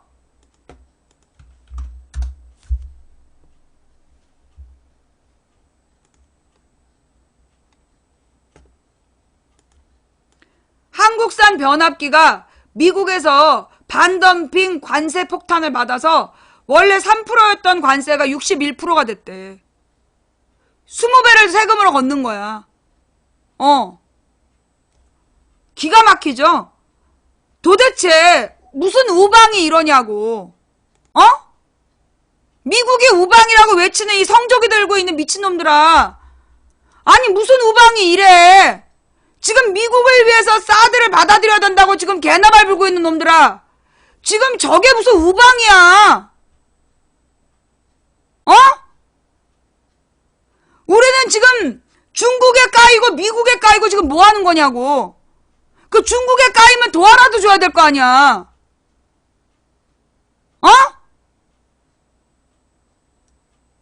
자, 그 다음에 이제 이 사드 문제에 대해서, 그 뭐 해법이 있다. 이 송민순 전 장관이 인터뷰를 했어요. 한번 들어볼게요. 사드 파장이 갈수록 태산입니다. 중국은요, 롯데마트 지점 99개 가운데 55개, 55곳에 대해서 영업정지를 했고요. 한국 여행 상품의 판매 금지 조치를 업계에 요구를 했고, 게임업계, 화장품업계도 떨고 있습니다. 이런 가운데 우리는 사드 장비를 서둘러서 국내로 들여왔지요. 일종의 돌이킬 수 없는 기정사실로 만들겠다는 겁니다. 그리고 WTO에 중국을 제소하겠다라고도 했습니다. 이게 지금 우리 정부가 내놓은 해법입니다. 방향을 잘 잡은 걸까요? 송민순 전 외교부 장관과 함께 짚어보죠. 송민순 장관님 안녕하세요. 예, 안녕하십니까. 일단 지금 그 사드 부지의 땅 고르기 작업도 시작 안 했는데 예. 사드 장비부터 들여왔어요. 예. 요거는 어떻게 해석해야 됩니까? 이거는 뭐 우리 뜻입니까? 미국 뜻입니까? 어쨌든 공식적으로는 한국과 미국이 같이 결정한 거겠죠. 물론 공식적으로 그렇겠죠. 예. 그런데 뭐 아무래도 표면상 이제 1차적인 명분은 북한이 또 핵 미사일, 특히 이제 미사일 실험을 최근에 바로 했지 않았습니까? 그렇죠. 예, 그렇게 했는데 그 사이에 사드를 배치할 명분이 이제 충분히 축적이 됐다고 미국과 한국은 같이 그렇게 판단을 한 것 같고 또 우리 국내 정치적인 여러 가지 지형도 지금 변동 기류가 있으니까 선제적으로 이 기회에 그냥 배치를 해버리는 게 좋지 않겠느냐 이런 판단을 한 것으로 보입니다. 불확실한 정치 상황. 그러니까 대선이 되고 나면 어떤 정권이 들어서서 사드를 또 어떻게 할지 모르니까 말하자면 당신들 사드 철회할 생각 마시오. 이렇게 메시지를 보낸 거네요. 그런 걸로 보입니다. 기본적으로 이게 이제 미국으로서는 이게 대중 견제의 틀에서 이 사드가 이 미사일 방어망의 한 부분입니다. 저희 MD라고 그러지 않습니까? 미국이 거대하게 전 세계에 만들고 있는 그 MD 체제. 그 중에 하나의 핵심 부분이죠. 그거를 이제 배치를 해야 되는데 이제 명분이 축적됐다는 걸로 그렇게 이제 판단을 한 것 같습니다. 근데 진짜 성주 한 곳에 이거 사드 나가지고 우리 안보에 큰 득이 되는 거, 실효성이 있는 건가? 어떻게 보십니까? 근데 우리 안보는 국가 전체, 또 특히 그 중에서도 국가 전체를 다 방어해야지만 가장 그 북한에 근접해 있는 수도권 아닙니까?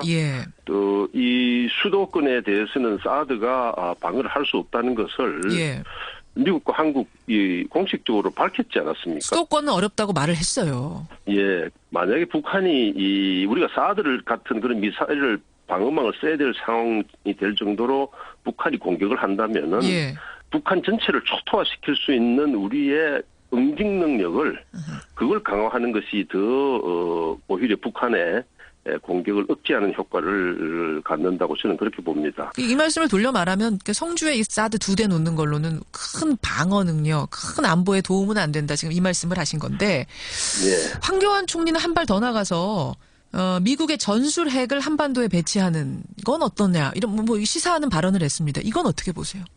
이 전술 핵은 이제 그건 한국을 아예 핵 전장으로 이 세계에서 가장 집중된 핵 전장으로 만들겠다 이렇게 이야기를 하는 건데 전술 핵은 전략 핵 무기보다도 사용 가능성이 높은 무기입니다. 그렇죠. 그러나 그게 일단 사용이 되면은 그다음은 이제 핵 전쟁의 상승 효과로 더 큰 에스컬레이션이 되는 거죠. 걷잡을 수 없이 가는 거죠. 그렇습니다. 지금 무기가 많으면 나라가 안보가 되는 걸로 생각하는 이 국가 지도층의 생각이 예. 이게 저는 문제라고 생각을 합니다. 근데 아니 중국도 너무한 게 자신들은 곳곳에다가 사드에 버금가는 무기들을 배치해놓고 있으면서 왜 우리한테는 그 뭐 놓지도 못하게 하고 뭐 보복을 하겠다는 둥 군사적 조치하겠다는 둥 우리도 안보 주권이다 이렇게 주장할 수 있는 건 아닌가요? 중국에 대해서는 적어도? 저는 뭐 지금 중국이 하고 있는 행동은 전혀 하나도 받아들일 수가 없습니다. 그렇지만 중국의 사정은 또 알아야 됩니다. 어떤 건가요? 중국은 자기 집 대문 앞에 예. 바로 CCTV를 놓는 거다 이렇게 지금 생각을 하는 겁니다. 아 대문 앞에 CCTV를 놓는데 집안을 비추는 CCTV를 놓는 거예요. 어디서 많이 듣던 바로 소리죠. 앞에다가 CCTV를 놓고 예. 중국의 대문을 다 감시를 한다. 이렇게 이제 지금 성주에 있는 사드의 로켓이 문제가 아니고 예. 그게 이제 레이더. 엑스밴드 레이더. 예, 엑스밴드 레이더를 자기 안을 다 본다 이렇게 보는 건데 당연히 우리의 안보를 위해서 할 수 있는 해야 되지만은 예. 중국이 볼 때는 중국은 이게 우리 한국과의 문제를 보는 게 아니라 미국과의 문제를 보거든요. 그렇게 보는 거죠. 중국 자신은 예를 들어서 그런 레이더 장치를 미국 본토 어디 워싱턴 LA 바로 앞에다가 이렇게 장치를 하지를 않는데 못하는데 예, 미국은 한반도에 이걸 둔다 이렇게 보는 거고 한국 핑계 삼아서 우리를 지금 들여다보고 있구나 미국이 그게 기분 나쁜 거죠. 그런 게 기분 나쁜 거죠. 그러면서 이제 우리가 안보 이야기 하는데 예. 중국은 이렇게 생각할 겁니다. 어떻게? 아 그래 안보 주권으로서 사드 레이더 장치하면은 중국도 자기들이 지금 알게 모르게 하고 있는 행동 자체가 안보적 차원에서 한다. 우리도 안 보고. 이렇게 이야기를 하면은 이제 서로 이제 빗나가는 말만 되는 겁니다. 그게 현재의 상황이라고 보입니다. 악순환이 되는 거네요. 그러니까 우리도 안보 주권이다 하면서 무기 놓고 그쪽도 안보 주권이다 하면서 무기 놓고 무기가 점점 한반도로 모이고 화약고가 되고 뭐 이렇게 좀 안 좋은 상황으로. 중국이 볼 때는 안보라는 게 꼭 무기만 갖고 안보를 하는 게 아니라 예. 자기들을 들여다보는 무기를 장치하는 걸 막기 위한 각종 방안을 동원하는 게 자기의 안보 수단이다. 이렇게 또 생각을 할 겁니다. 계속 이렇게 갈까요? 미국이 이제 이거 막아보겠다고 미국 내에 있는 중국 업계에다가 과징금 물리기도 하고 또 미국 함대를 하나 한반도로 보내기도 하고 뭐 이러고 있는데 미국이 이렇게 압박하면 중국이 좀 사그라들지 않겠습니까? 사드를 레이더 장치를 특히 예. 레이더 장치를 여기에 성주에 배출하고 있는 한은 예. 아마 중국으로서는 물러서기가 어렵지 않겠느냐. 물러서기가. 이런 전제를 하고 예. 이런 전제를 하고 우리가 대책을 세워야 됩니다. 미국이 한국에서 이렇게 해서 자기의 목을 조르고 있는 상태에서 그럼 이렇게 살자라고 중국이 그냥 물러앉아서 평세로 돌아갈 거라고 우리가 생각을 한다면은 예. 우리가 지금 그 판단이 틀릴 수 있습니다. 그렇군요. 아까 그 말씀 딱 와닿네요. 그러니까 중국 집 앞에다가 CCTV를 우리가 지금 미국이랑 같이 하나 설치해서 골목을 비추는 게 아니라 그 집안을 막 들여다보고 있는 거예요. 담 넘어서. 그러니까 중국은 그런 거죠. 그런 상태에서는 한국하고 같이 앉아서 예. 웃으면서 밥 먹고 예. 악수하고 그렇게 잘 지내기 어렵다라는 신호를 계속 보내오고 있는 겁니다. 이 상황을 그럼 어떻게 풀어야 합니까? 어떤 해법이 나올까요? 고민 많이 하시죠, 요즘? 고민이 되는 거죠. 그렇죠. 국민의 한 사람으로서. 예. 근데 이게 이제 문제가 중국과 미국의 이 거대한 세력 싸움이거든요. 예. 미국은 사드 배치에 차질이 생기면은 이게 중국한테 밀렸다 이렇게 판단이 되고 그게 전 세계적으로 신호를 주는 겁니다.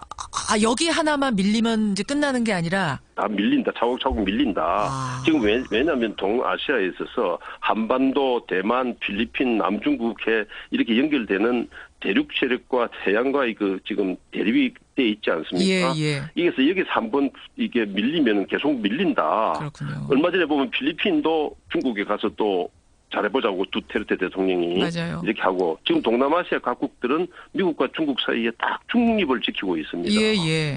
근데 이런 상황에서 미국이 사드 배치에 차질이 생기면은 중국에 밀린다는 굉장한 그 상징적 의미가 있거든요.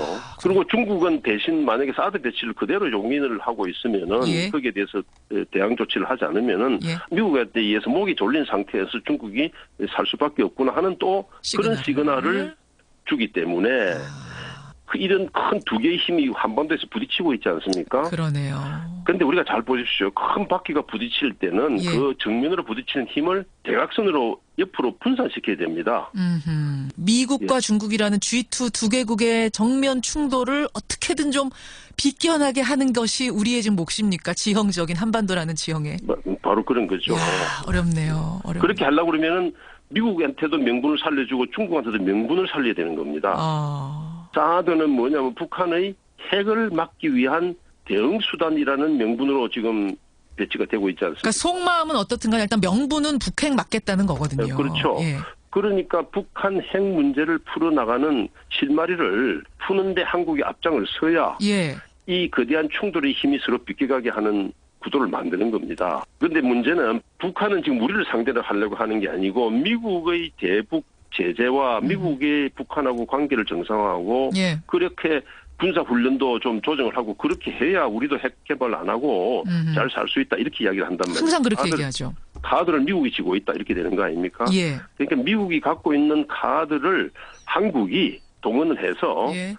북한의 핵을 개발을 중지시키도록 하고 거기에 중국이 지금 충분히 중국도 역할을 한 게 아니거든요. 비핵화를 위해서. 그렇죠. 이렇게 한국, 미국, 북한, 중국 이렇게 넷이서 모여서 이렇게 풀어나가는 그런 틀을 만드는 것이 우리가 갖고 있는 유일한 길입니다. 지금 아예 그냥 사드 배치를 철회하면 어떻겠느냐. 그게 가장 쉽고 단순한 해법 아니겠느냐라는 주장도 나오는데 거기에 대해서는 어떻게 보세요? 사드 배치는 아까 제가 말씀드린 미국은 처리를 안 할 겁니다. 거기도 그러니까 물러서 제 이야기는 예. 사드 배치 결정은 예. 사드 배치 결정 자체는 두는 겁니다. 그래서 사드에서 지금 중국이 핵심으로 간주하는 건 엑스밴드 레이더거든요. 예. 예. 그 레이더는 아직 지금 도착을 안 했고. 그렇죠. 그다음에 레이더를 현장에 배치하는 것은 그거는 일단 시간을 좀 조정을 하자. 그러면서 중국에 대해서 이거 북한 핵 문제에 대해서 미사일 실험 안 하겠다는 그런 선언 정도를 중국이 좀 받아내라. 그럼 우리가 그 다음에도 다른 조치를 건설적인 조치를 선순환 조치를 하겠다. 그렇게. 이런 틀을 만들어야죠. 그래서 아직 마지막 카드가 완전히 던져진 건 아닙니다. 그렇군요. 마지막 카드는 남아 있다. 살릴 수 있다. 이제 지금 정부 태도도 중요하지만 어쩌면 곧 집권을 하게 될 다음 대선 주자 태도 굉장히 중요한 거겠네요. 네. 그런데 지금 제가 조금 실망스러운 것은 예. 다음 대선 주자들의 일부는 이게 좀 선거를 앞두고 표를 계산해서 그런지 예. 이미 배치된 결정은 바꿀 수 없다고 했다가 다음 정부에 넘기라고 했다가 이게 아주 모순되는 입장이거든요. 좀 모호한 입장들이 나오죠. 그런 그 표 계산은 이게 정치 계절이 되면 사람들이 굉장히 바보 같은 결정을 잘합니다. 정치 계절에는 바보 같은 결정을 많이 하는데 예. 집권을 하겠다 그러면 입장을 분명히 해야 예. 집권해서라도 우리 국민뿐만 아니라 미국이나 중국이나 다른 나라에 대해서 당당하게 협상을 할 수가 있을 겁니다. 그러니까 지금 고민해라. 해법 지금 고민해서 국민 앞에 그거 내놔라 이런 말씀이세요. 방향은 분명하게 해야죠. 방향 내놓고 국민들께 보여라 이 말씀이 선택받아라. 그렇습니다. 알겠습니다. 여기까지 말씀 듣겠습니다. 송민순 장관님 고맙습니다. 네, 감사합니다. 송민순 전 외교부 장관이었습니다. 자, 지금 이 사드 문제를 얘기하면서 안보 떠드는 놈들이 뭐라고 얘기하면 전술핵을 배치하겠다. 그러면서 핵무기를 우리나라에도 배치한다 뭐 이런 주장을 막 하고 있어요. 그게 누구야? 그 이명박 박근혜의 잔당들이야. 그죠? 예. 그런데 여러분, 우리나라에 전술 핵무기가 배치되면 그 전술 핵무기 발사 권한은 누가 갖고 있을까요? 그 발사 권한 누가 갖고 있어? 미국이 갖고 있어. 지금 우리나라는 전시작전 지휘권이 없어. 우리나라에서는 전쟁 시 어떤 조치를 취할 수 있는 자체 결정권이 없는 나라야. 그게 전시작전 지휘권이라는 건데 그 전시작전 지휘권을 미국이 갖고 있는 거야. 그런데 지금 봐봐. 미국이 우리에 대해서 봐주는 게 있어 없어? 없어. 경제도 안 봐주고 외교적으로도 안 봐주고 우리가 중국에다 까이고 있는데도 아무런 조치도 취해주지 않아. 지네들 필요에 따라서 누르고 싶으면 누르고 안 누르고 싶으면 안 누른다는 거야. 배치하면 뭐하냐고. 쏠 권한도 없으면서 전술핵 어쩌고 저쩌고 또 이 개소리로 국민들을 선동하고 있는 거죠. 이게 첫 번째 안보 논리의 구멍이고 개소리라는 입증이에요. 또 하나가 뭐냐. 자, 이렇게 해서 지금 미국이랑 중국이 한반도에서 지금 막 대립을 하는 거야. 그래서 둘이 각자 힘 대결하면서 힘자랑을 우리 앞에서 하는 거야. 그래서 지금 정면 대결하겠다는 거야. 이 모든 이유는 뭐 때문이야? 우리가 분단국가라서 그래. 우리가 이렇게 결국은 우리가 경제적으로 지금 이렇게 당하고 있는 이유가 미국은 미국대로 당하고 미국에서 당하고 중국에서 당하고 계속 이렇게 당하고 있는 이유가 뭐 때문이냐면 우리가 분단국가이기 때문이에요. 우리가 분단국가라는 것 때문에 그걸 이용해서 일본, 중국, 미국, 러시아 각자 자기네들의 이익을 챙기면서 우리를 삥 뜯어 먹는데 자 여기서 중요한 건 북한은 삥 뜯길 게 있어 없어? 없어. 그러면 주로 삥은 누가 뜯기는 거야? 우리가 뜯기는 거야. 결국 이 분단 국가 때문에 남한에서 계속 삥을 뜯기고 있는 거야. 그지? 그래서 답이 뭐야? 평화통일. 지금 우리가 더 이상 미국, 중국, 일본, 러시아한테 삥 뜯기지 않고 안정적이고 평안한 경제활동을 할 수 있는 기본이 뭐냐면 평화통일이다. 그래서 망치부인의 5월 투쟁 두 번째는 평화통일 노력. 첫 번째가 국정원 해체, 두 번째가 평화통일 투쟁. 예. 요 두 가지가 앞으로 망치부인이 집중해 나갈 부분이다. 예. 자, 그 얘기에서 통일이 답이다. 그래서 제가 여름에 독일을 가는 이유가 그 독일에서 종교개혁 500주년을 준비하는 사람들이 주장하는 게 평화래. 전 세계가 극우화되고 그 극우화되는 분위기 속에서 가난하고 힘없는 사람들이 고통받고 있는데 그 원인이 뭐냐면 결국은 이 탐욕 때문이다. 그래서 이 하나님의 뜻은 평화다. 그래서 평화를 주제로 한 그 평화 캠프가 열리는 거예요. 그래서 우리나라의 학생들과 미국에 있는 학생들과 전 세계의 청소년들이 모여서 평화 캠프를 운영한대. 그래서 내가 그거를 취재를 가는 거야. 그래서 내가 가서 그래서 베를린을 갈 거래요. 그 캠프의 그 프로그램이. 그러니까 이제 이 베를린에 가서 평화 통일에 대한 이야기를 망치 부인이 준비하고 있다. 8월 달이지만 예, 그것도 이제 그 하나님의 장기적인 계획 중에 한 부분이다. 예, 라는 거. 여기까지 얘기를 했고. 자, 그 다음에 결국은 이 사드 배치로 인한 피해는 온전히 우리 몫이기 때문에 이 사드 문제, 이거를 풀 수 있는 답이 지금 이 송민순 장관은 뭐라고 얘기를 하냐면 레이더는 오지 말라 그러고 그 발사대만 들여오는 게 어떠냐. 이게 지금 유일한 해법이라고 얘기해요. 자, 그래서 그 발사대를 성주에 갖다 놓겠다는 거야. 자, 그런데 여러분, 그러면 경북은 타겟이 되는 거야. 북한의 타겟 또는 중국의 타겟, 이 장거리 미사일의 타겟이 되는 거야, 경북 지역이. 그러니까 발사대만 가져다 놓는 것도 정확한 해법은 아니라는 거야. 다만 X밴드 레이더를 갖다 놓는 게 아니기 때문에 중국이 지금 막 분노하고 있는 명분은 사라지겠지. 그러나 그게 근본적 해결책은 아니라는 거야. 결국 사드 문제를 해결하는 답은 딱 하나야. 평화통일. 뭐? 사드 문제를 해결하는 정답은 레이더 빼고 발사대만 들여오는 게 아니라 평화통일. 평화통일의 길을 여는 게 사드 문제의 답이라고. 그죠? 우리가 평화통일하면 사드가 필요가 없어. 그죠? 평화가 밥이다.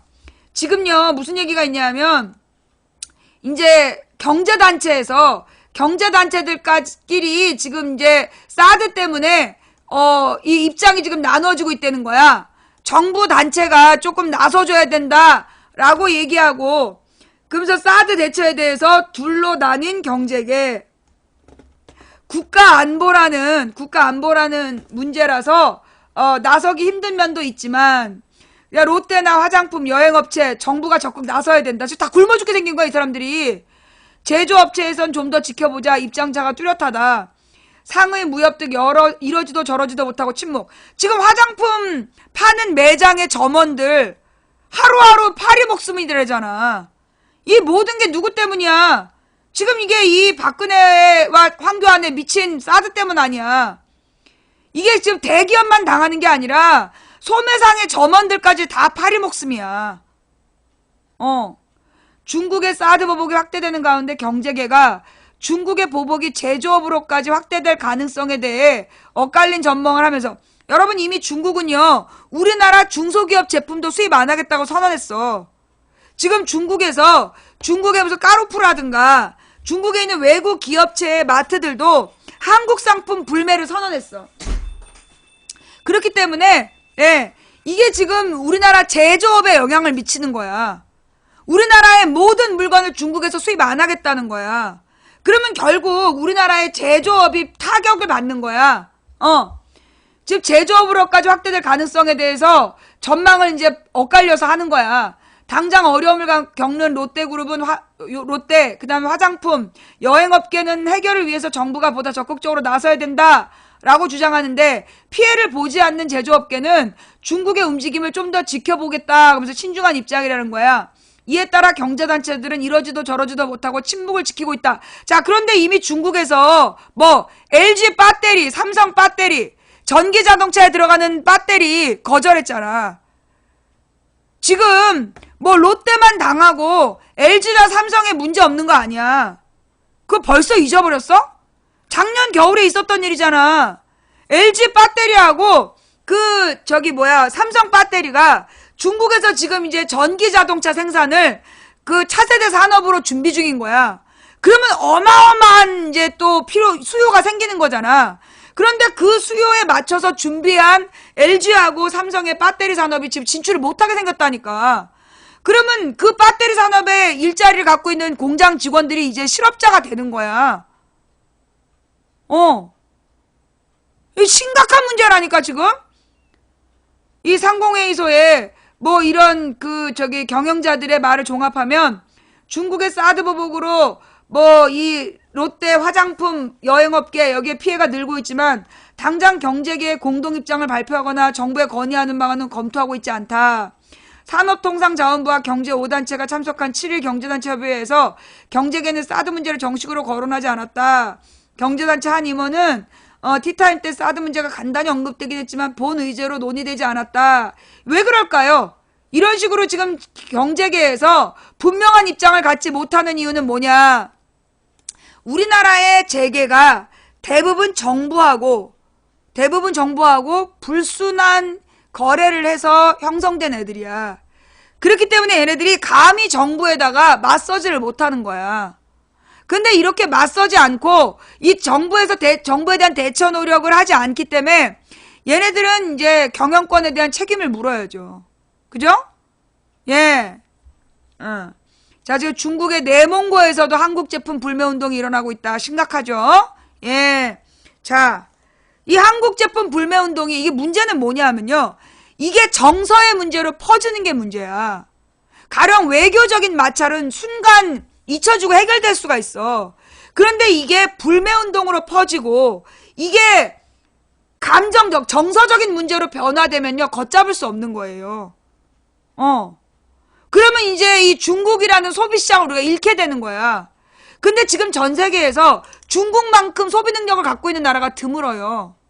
물론 싱가포르라든가 몇 개 잘 사는 나라들인데 그런 나라들은 한국산에 대한 수요가 없어. 우리보다 잘 사는 작은 나라들은 한국산에 대한 수요가 없다고. 지네들 내부의 생이 다 필요하기 때문에. 그러면 한국산에 대한 그나마 수요가 있을 수 있는 데가 중국이었는데 결국은 삼성이나 LG가 직격탄 맞는 거야. 삼성, LG에서 일하는 그 수많은 직원들이 이제 손가락 빨아야 되는 거야. 어떡할 거냐고. 환구15에서 자성 목소리가 언제 나왔어? 환구15에서 자성 목소리가 언제 나왔어? 환구15가 지금 주도하고 있어. 환구15가 중국의 정부 기관지라서 환구15가 반중 감정을 주도하고 있고 다른 이제 그 중국 소비자들이 그런 반한 감정을 자제하자고 주장하고 있다라는 거야. 뭐 좀 알고 얘기해.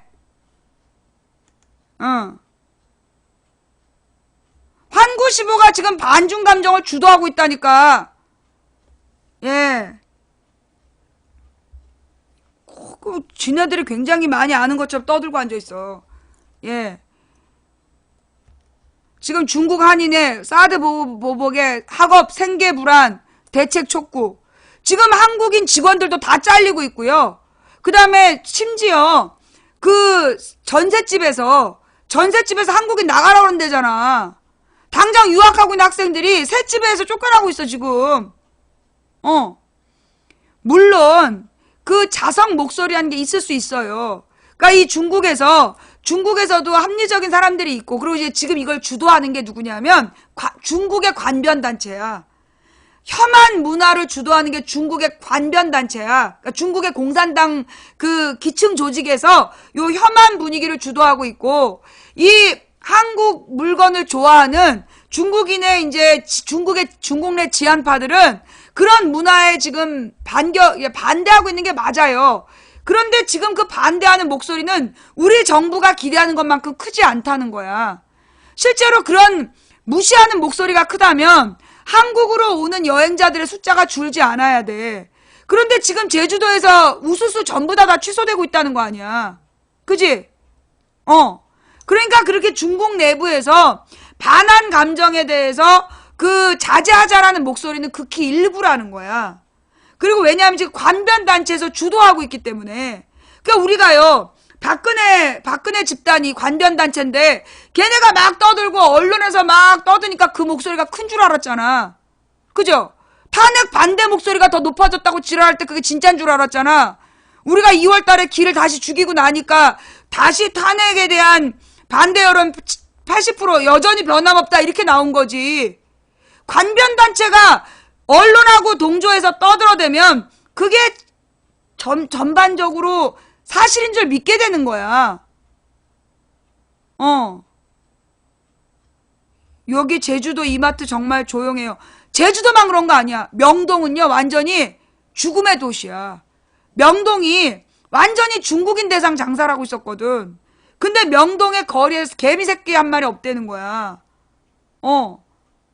지금 중국 관광객 11만 1000명이 제주도 관광 예약을 취소했다.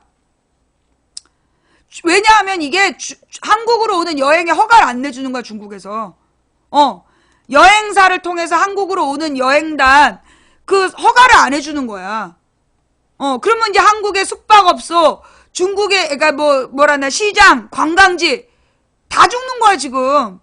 이게 제주도만 당하는 게 아니라 부산도 중국 관광객으로 먹고 살고 있었잖아. 서울도 마찬가지고. 지금 관광객은 다 중국인들이 먹여 살렸어, 관광지를. 저 무슨 제이드 가든인지 뭔지 그런 거. 그거 다 중국 관광객들이 돌아다녀가지고 먹고 살았는데, 지금 이게 중심지만이 아니라 한국의 모든 관광지가 중국인들 대상으로 장사하고 있었다니까. 지금 심각한 상황이야. 그런데 아무 대책 없이 사드를 배치해가지고 오로지 그 이명박 박근혜 잔당들의 대선 표를 위해서 저지랄 한 거 아니야. 미친 것들이죠. 자, 그 다음 내가 어저께도 하려다가 못한 게 있어. 뭐냐 하면 내가 그 양승태 수상하다 그랬잖아.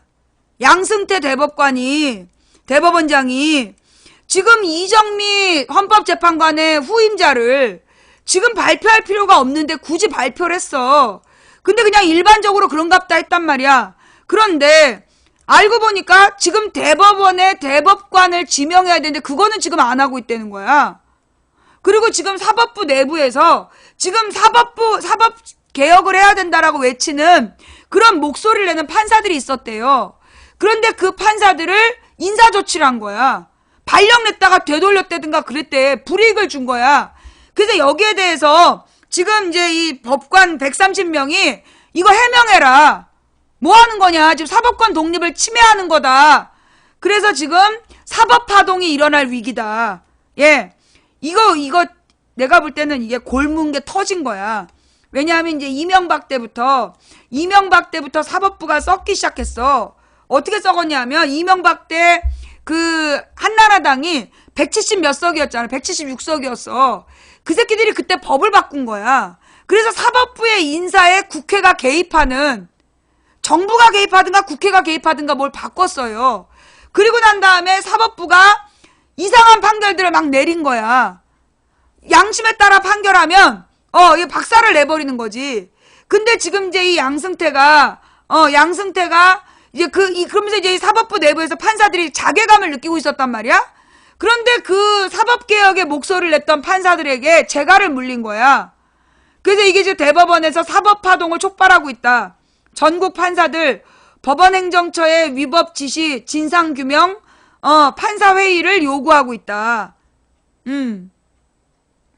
자, 대법원이 판사들의 사법개혁 움직임을 저지하려고 법원행정처 판사에게 부당한 지시를 내렸다는 의혹과 관련 8일 전국 법원의 판사들이 판사회의 소집을 요구하고 나섰다. 옛날에 노무현 정부 때요, 우리법연구회라는, 그러니까 이제 이게 왜 중요하냐. 이거 어저께 했어야 되는데 못했어요. 이게 왜 중요하냐면, 제가 이제 여러 번 설명했지만 다시 한번, 오늘이 이제 마지막 시사방송이 될 수도 있기 때문에 설명할게요. 어느 나라나 그 나라가 민주주의 국가다 할 땐 두 가지가 필요해. 첫 번째, 법치주의. 사람에 따라서 달라지지 않는 법 앞에 평등한, 모든 사람에게 평등하게 법 적용을 하는 법치주의가 있어야 돼. 법치주의 원칙이라는 게 뭐냐면 그 사람에 따라서 처벌이 달라지지 않고 같은 죄는 같은 벌을 주는, 그게 법치주의야. 법에 따라 통치한다는 원칙이 만인은 법 앞에 평등하다. 그게 법치주의야. 두 번째가 뭐냐면 사법부의 독립이야. 어느 나라가 민주주의 국가려면 반드시 필요한 두 번째가 사법부가 독립되어 있어야 된다는 거야.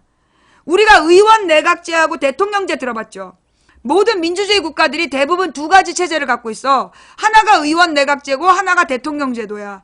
많은 유럽 국가들이 의원 내각제야. 대통령이 아니라 총리를 파견해가지고 총리가 행정 책임을 지는, 그게 의원 내각제. 그 다음에 대통령제는 우리나라, 우리나라, 미국, 프랑스 이런 나라들이 대통령제도. 그런데 의원 내각제나 대통령제도나 반드시 지켜야 되는 게 뭐냐면 사법부의 독립이야. 사법부는 그러니까 이게 무슨 얘기야? 의원 내각제는 대통령, 그러니까 행정부 최고 책임자하고 입법부의 최고 수장이 일치되어 있는 거야. 그래서 입법부에서 법을 만들어서 행정부가 집행하는 게 한 몸으로 움직이는 거, 그게 의원 내각제야. 그럼에도 불구하고 이 나라도 반드시 분리되어 있는 게 사법부의 독립이야. 사법부는 입법부나 행정부의 영향을 받지 않고 반드시 독립적으로 행동하게 되어 있다. 이게 사법부의 독립이야. 대통령 제도는 대통령, 국회, 사법부가 다 분리된 거, 요게 대통령 제도고, 의원 내각제는 행정부 책임자하고 국회 책임자가 하나로 움직이되 사법부만 독립되어 있는, 그래서 사법부의 독립이라는 건 그 나라가 민주주의 국가냐 아니냐의 기준이 되는 거야. 그런데 우리나라의 이 사법부가 이게 아니라, 이거 오해하지 마. 이 우리나라의 사법부가 이명박 때부터 계속 사법부의 독립권이 훼손된 거야. 아주 불공평한 판결들이 막 일어나고, 그 불공평한 판결에 거부하면 승진이 안 되는 거야. 잘리는 거야. 그리고 무슨 점수를 매겨가지고 공정한 판결 하잖아요. 그러면 그 다음에 인사고과를 반영해. 그래서 잘린 판사가 서기호 판사야. 예. 공정한 판결했다고 잘린 판사가 서기호 판사야. 지금 정의당 국회의원. 그런 거예요. 자, 그래서 지금 이제 이명박 때부터 사법부의 독립권이 훼손됐다라고 불만을 가졌던 판사들이 지금 이제 모이는 거야. 옛날에 우리법연구회라고 있었는데 이명박 정부 초기에 이걸 좌빨이라고, 좌빨 단체라고 종편에서 지랄해가지고 없애버렸어. 그 뒤로 사법부가 이명박 박근혜 정부의 눈치를 보고 있었단 말이야. 그때는 내나 조용하다가 지금 이제 민주정부가 들었을 것 같으니까 사법부의 독립을 외치면서 나오는 거야. 예. 그러니까 사법부의 독립이 필요한 건 독재정부에 맞서라고 필요한 건데, 우리나라의 사법부는 언제나 민주정부에 대해서만 독립을 요구해. 그게 참 특징이야. 이게 참 공통되는 게요. 검찰도 제대로 수사한 게 민주정부 때만 제대로 수사하고 대통령을 우습게 봤어. 사법부도 이 김대중 노무현 때는 굉장히 독립적으로 활동하면서 열린우리당만 다 유죄 판결 내렸단 말이야. 그러더니 이명박 박근혜 때는 검찰도 사법부도 매우 침묵했다고. 그러더니 지금 다시 들고 일어나갖고 독립을 요구하고 있는 거야. 나는 이 사법부의 독립이 의미를 가지려면 이명박 박근혜 때 권력에 줄대고 줄 섰던 놈들에 대해서 스스로 자체적으로 변호사가 되더라도 그 전관 비리 이런 거에 협조하지 않을 때 나는 사법부의 독립성에 대해서 믿을 수 있어요. 예. 즉 검찰이나 사법부가 이명박 박근혜 때는 권력에 침묵하다가 지금 이제 민주정부가 되니까 막 움직이는 거 아니냐라는 의혹이 든다는 거지. 그러면 지금 사법부 기를 죽여야 되냐? 그건 아니야. 왜냐하면 사법부 안에서 정상적인 판사들도 있었어요. 예. 정상적인 판사들도 일부 있었어. 일부. 3분의 2는 이명박 박근혜에게 하수인 노릇했어. 그러니까 내가 유죄지. 내가 선거법 위반으로 유죄받은 거 나는 그 판사들이 썩었기 때문이라고 생각해. 아니 그 사실을 적시한 게 영향력 있는 언론인이라며. 영향력 있는 언론인이 사실을 적시해서 후보를 비판한 게 그게 왜 선거법 위반이냐고. 지네들은 허위사실도 유포하면서. 안 그래? 예. 자, 어쨌거나 지금 사법부 내부에서 다시 이제 그럼에도 불구하고 우리가 이런 사법개혁 움직임을 응원해야 되는 건 뭐냐면 이런 사람들이 막 움직이면 판사들 중에 그래도 이 줏대에 있는 판사들이 성장할 수 있는 기회가 돼. 그러니까 이 사법개혁은 응원을 해줘야 된다. 전날 오후에 법원행정처장 대법관이 의혹은 사실이 아니라고 주장한 데 따른 법관들의 대규모 반발이다. 요 전에 뭔가 전날 사건이 있어야 될 것 같은데? 예.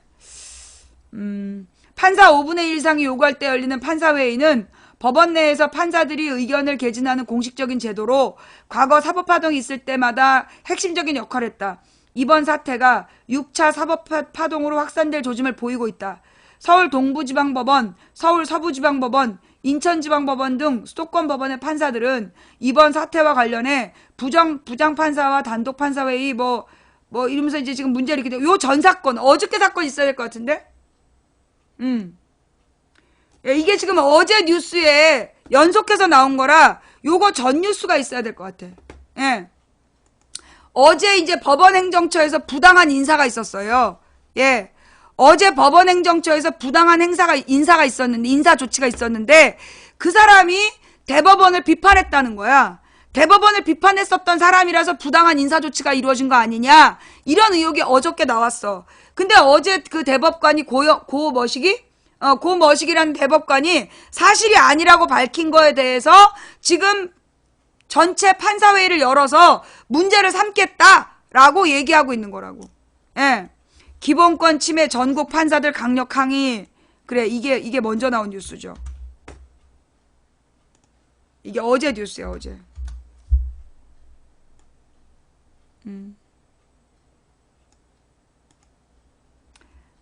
자, 요게 무슨 제목, 대법 기본권 침해 전국 판사들 강력 항의라는 신문 기사인데요.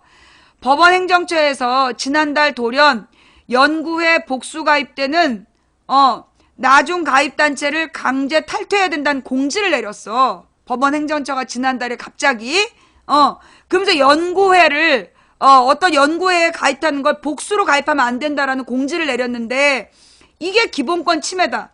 전국의 판사들이 지난달 대법원의 일선 판사 통제 시도에 대해 그러니까 이게 뭐냐면 우리법 연구회 같은 게 그런 연구회야.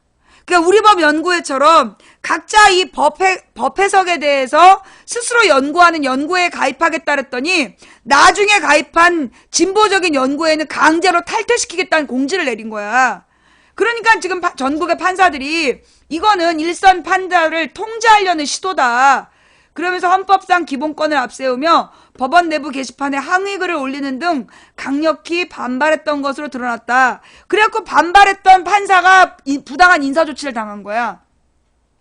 일선 판사들의 사법개혁 움직임을 저지하라는 상부의 지시를 거부한 기역 판사가 발령 2시간 만에 재인사 조치가 난 것.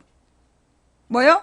일선 판사들의 사법개혁 움직임을 저지하라는 상부의 지시를 거부한 판사에 대해서 발령 2시간 만에 재인사 조치가 났다는 거야. 발령을 해놨다가 2시간 만에 취소해버린 거지. 이런 같은 맥락의 사태다. 판사들은 일련의 작업을 임종원 법원행정처 차장이 주도하고 있고 배후에 양승태 대법원장이 있다고 의심하고 있다. 지난달 13일 법원행정처는 느닷없이 공지를 올렸다. 전문 분야 연구회에 2개 이상 가입한 사람은 3월 5일까지 스스로 정리하고 그렇게 하지 않으면 6일부터 1개만 남기고 강제 탈퇴시키겠다는 내용이다. 뭐 이런 개소리가 다 있어. 전산정보국장이 공지를 올렸는데 이는 연구회가 인터넷 커뮤니티이기 때문이다. 법조계 관계자는 당시 나흘 뒤에 서울중앙지법으로 이동키로 돼 있던 전산국장이 왜 이러나 싶었다라고 말했다. 이때 국가인권법연구회가 전국 판사들을 상대로 사법부 개혁에 대한 설문조사를 시작한 지 나흘째다. 뭐요? 국제인권법연구회가 전국의 판사들을 대상으로 사법부 개혁에 대한 설문조사를 실시하니까 이런 지랄을 한 거야.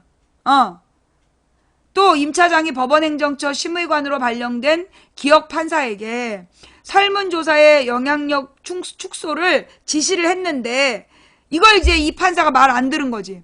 판사들은 기억 판사 상황까지는 몰랐지만 대법원의 연구에 가입 강제정리 시도만으로도 헌법이 보장한 기본권을 침해한다며 강력히 반발했다. 아주 웃기는 대법원인 거야 이게 지금. 이틀 뒤부터 법원 내부 게시판에 판사들은 항의글을 잇따랐다.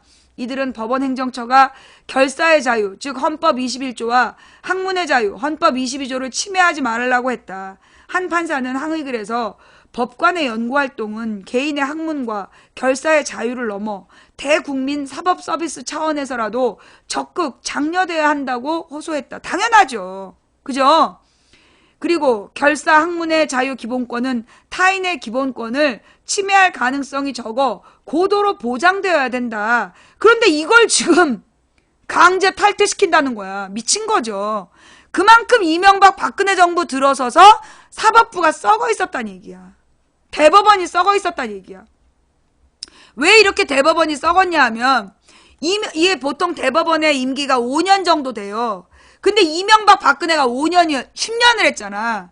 근데 이명박 박근혜 10년 동안 어떤 상태였냐면 한나라당 새누리당이 국회 다수당이었어. 지난 8년 동안.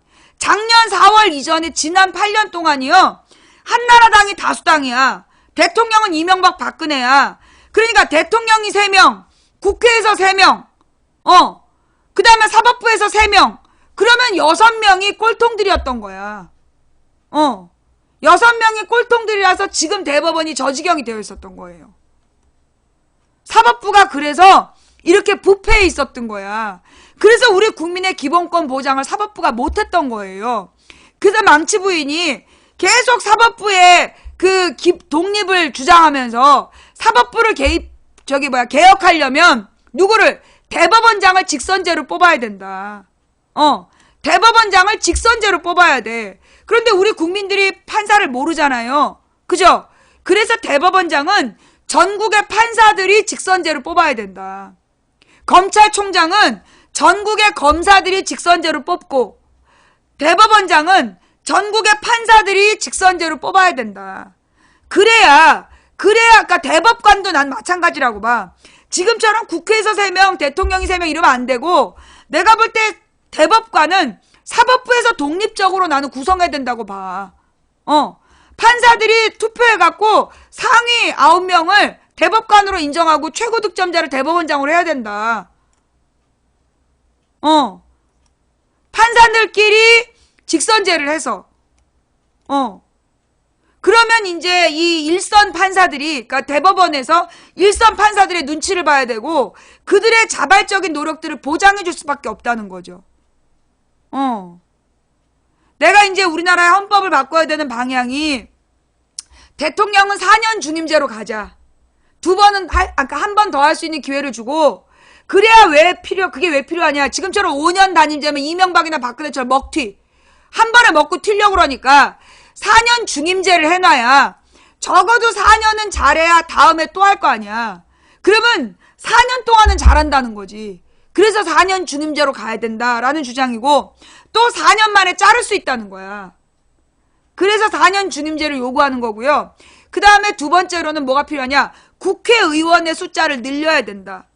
지금 이 새누리당 쪽 사람들은 국회의원 수를 줄여야 된다고 주장해. 예. 단임제는 안 돼. 단임제는 먹튀를 해. 단임제라면 전두환도 먹튀했잖아.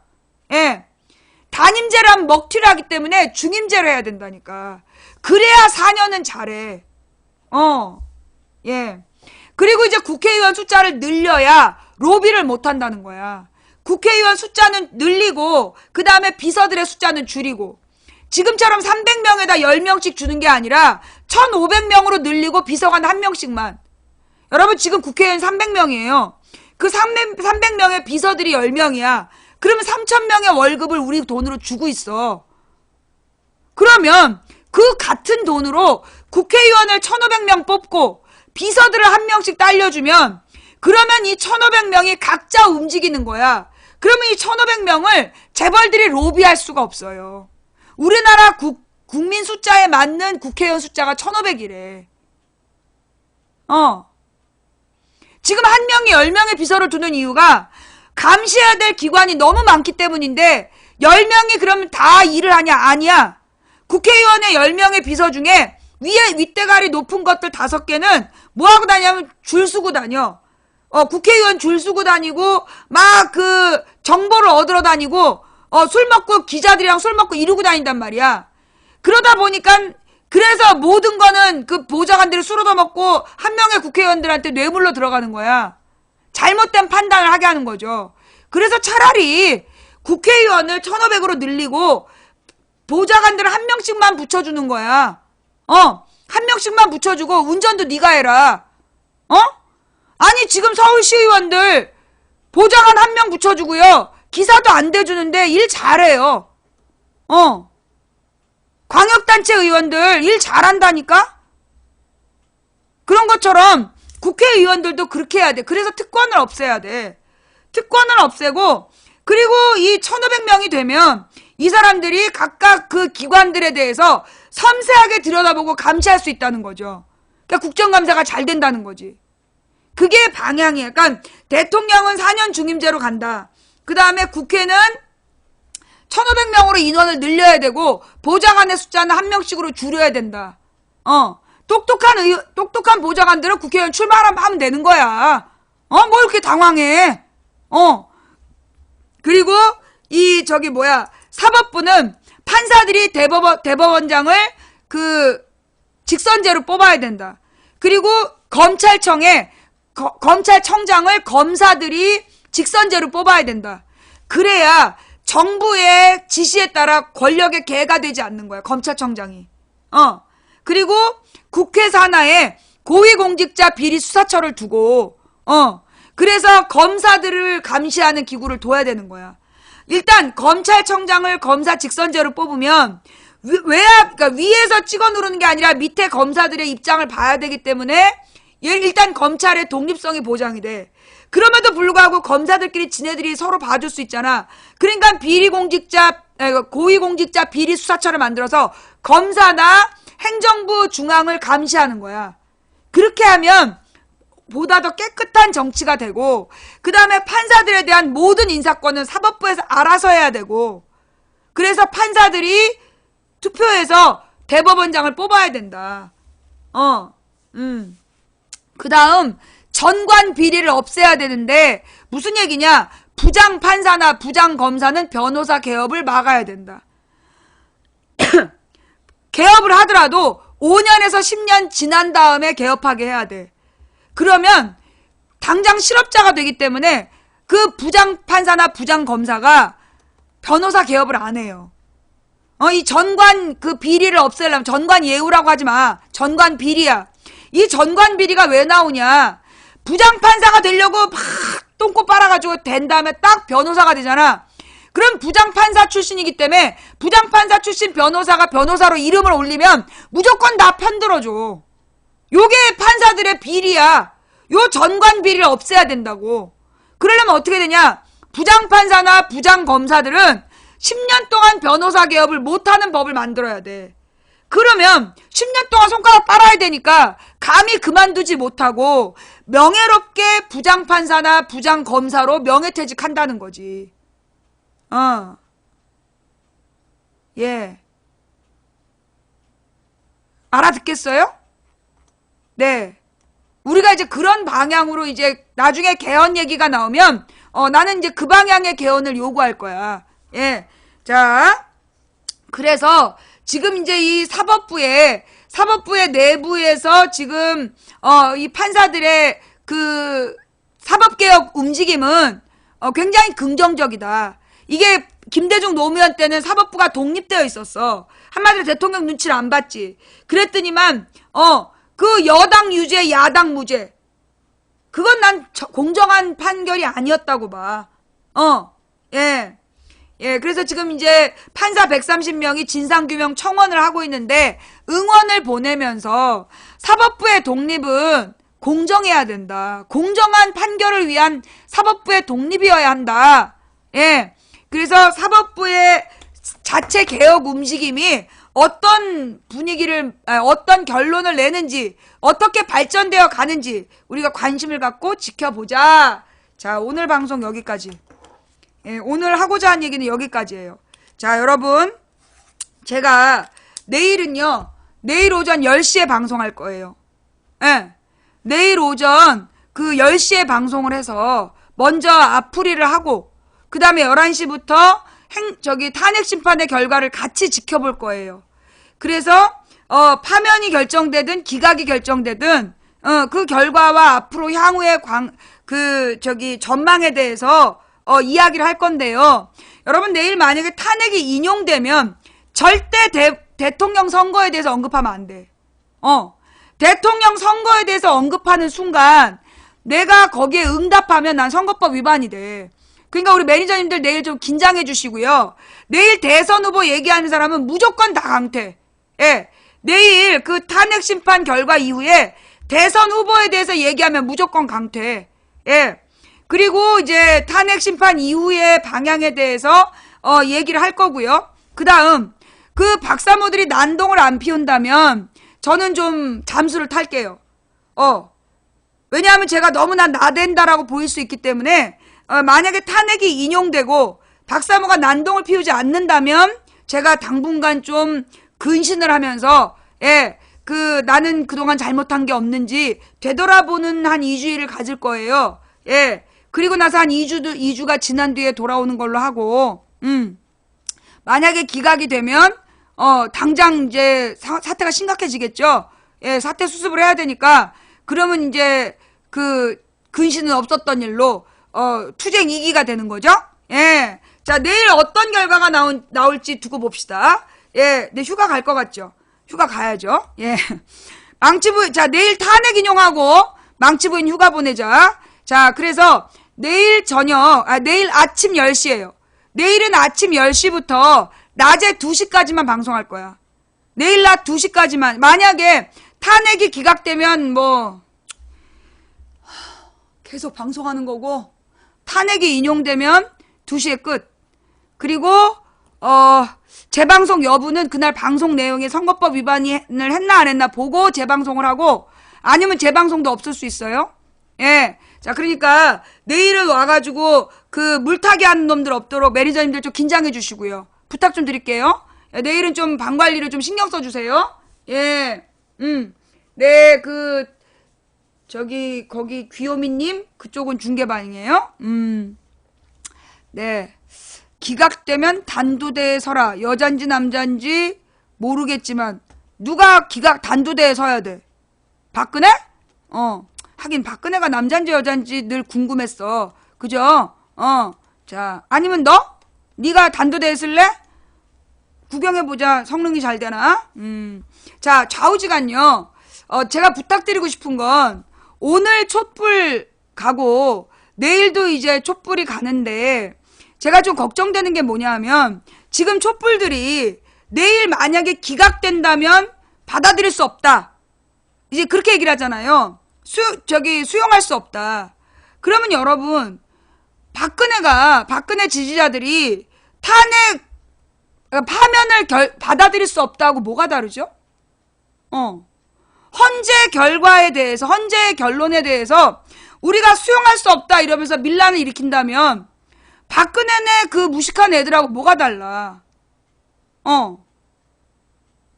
저는 다시 한번 얘기하는데요.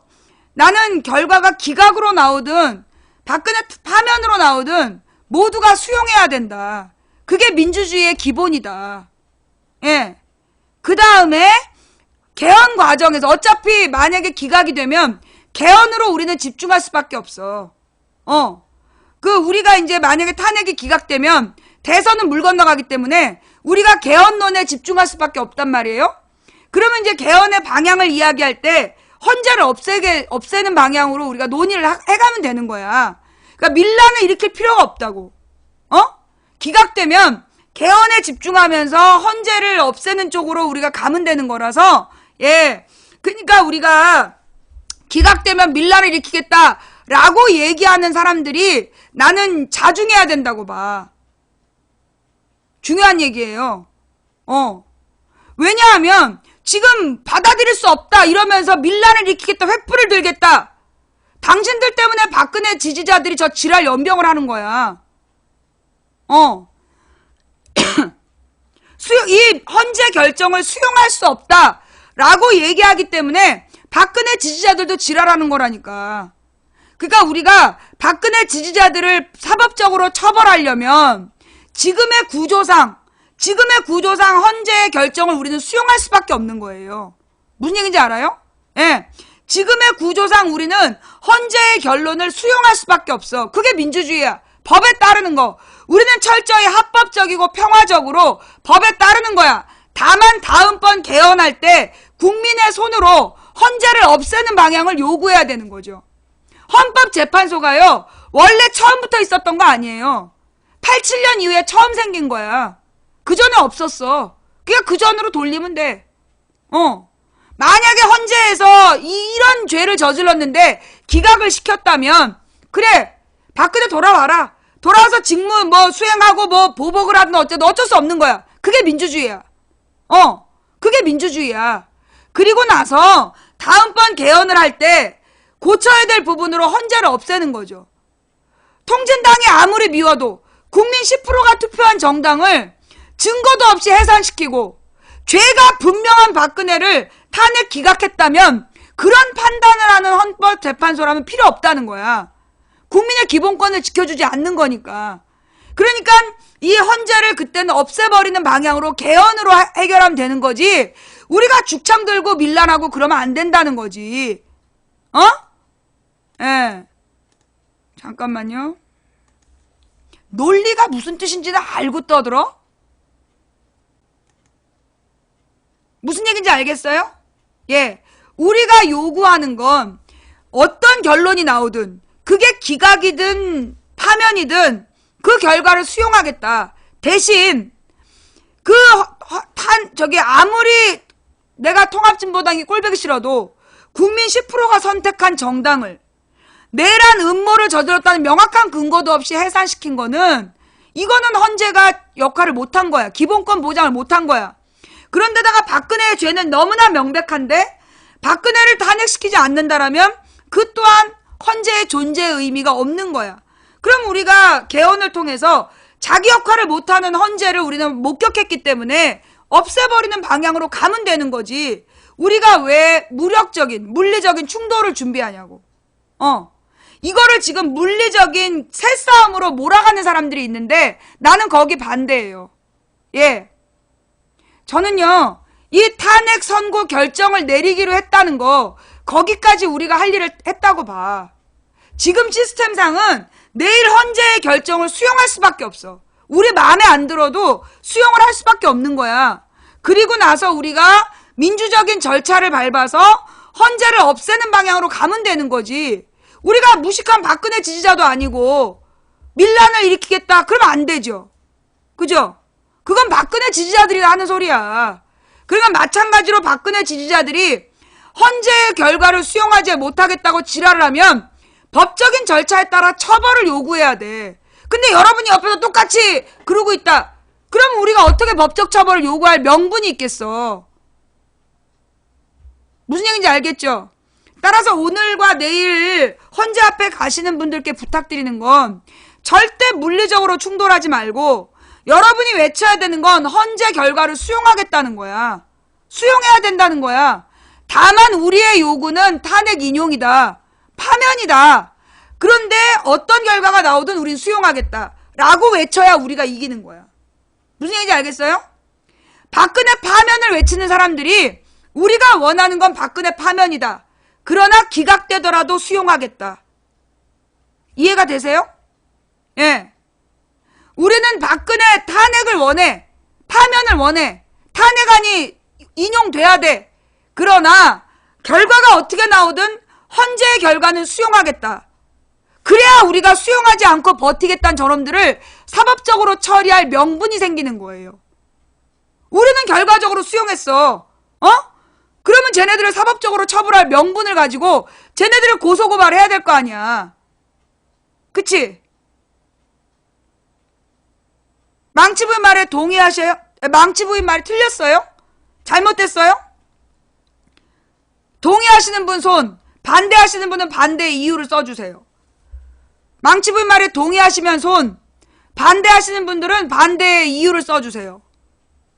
제가 주장하는 방향이 맞습니까? 동의하십니까? 네, 지금 손을 엄청 많이 들고 계시는데, 예. 우리 강아지들은 지금 발을 들고 있어요. 예. 우리 망치부인 방송의 마법이죠. 고양이 강아지들도 손 들으라 그러면 발을 드는 놀라운 마법. 예. 자, 감사합니다. 예. 대단히 감사하고요. 예. 자, 그러면 이제 오늘 방송 여기까지 하고, 우리가 내일 아침 10시에 다시 모여야 되니까, 내일 아침 10시에 다시 모여야 되니까, 여러분들, 자,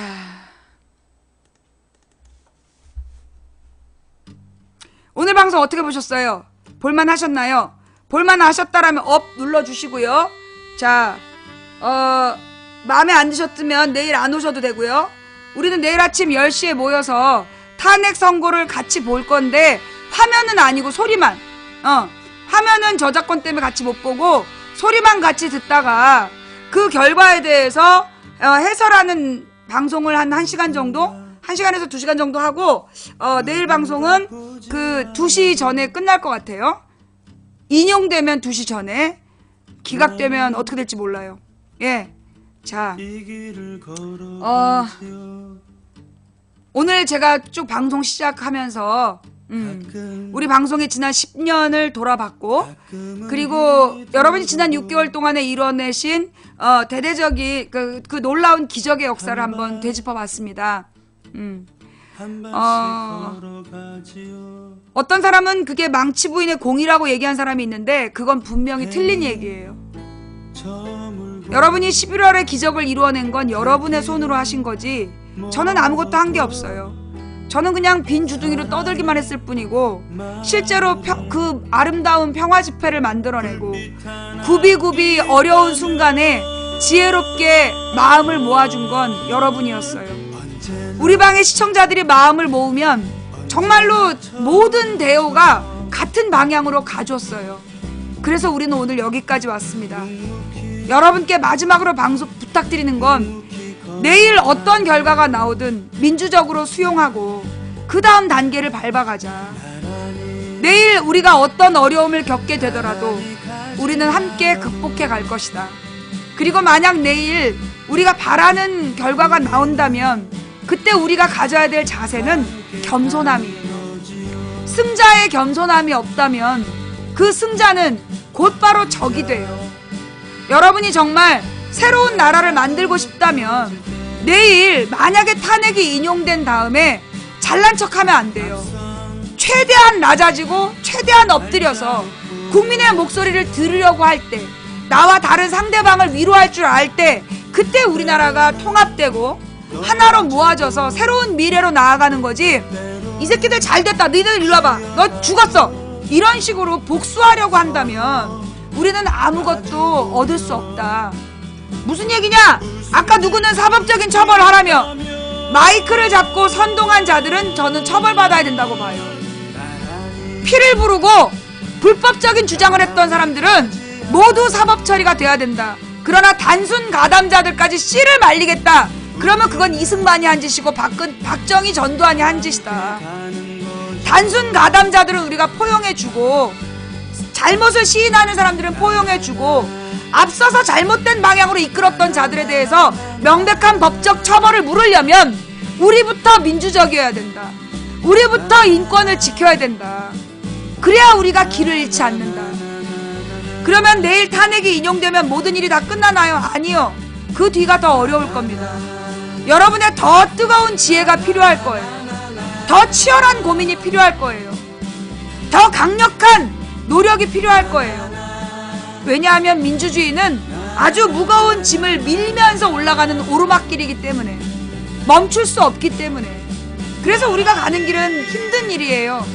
우리가 가는 길은 갈만한 길이라서 가는 게 아니라 가야 할 길이라서 가는 겁니다. 때때로 지치고 힘들고 그래서 멈추고 싶죠. 근데 우리가 손을 놓으면 우리 모두는 떠내려가요.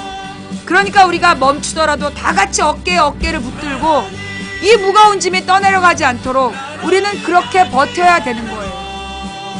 힘써서 앞에 가는 사람이 있고 뒤처진 사람도 있지만 우리가 하나의 방향으로 가고 있다면 우리는 하나입니다. 그러니 우리가 보기에 조금 부족해 보이는 사람들을 비난하기보다 그들이 깨어날 수 있도록 기도하면서 우리가 모범을 보이면서 앞으로 더 많이 노력하면서 나아갑시다. 그게 민주주의의 길이에요. 그게 승리하는 길이고, 우리가 가는 길은 갈만한 길이라서 가는 게 아니라 가야 할 길이라서 가는 거다. 이기기 어려운 싸움에서 지지 않는 단 하나의 방법은 싸움을 끝내지 않는 거다. 누군가 포기해서 오늘 우리의 절망이 싹텄다면, 우리가 오늘 포기하지 않으면 내일의 역사를 승리의 역사로, 희망의 역사로 쓸 수 있다는 믿음으로 가자. 한 사람이 꾸는 꿈은 꿈일 뿐이지만 백인이 꾸고 만인이 꾸면 현실이 된다. 중지 동천, 무리가 모여 뜻을 모으면 하늘을 움직일 수 있다. 된다고 믿든 안 된다고 믿든 당신의 믿음대로 될 겁니다.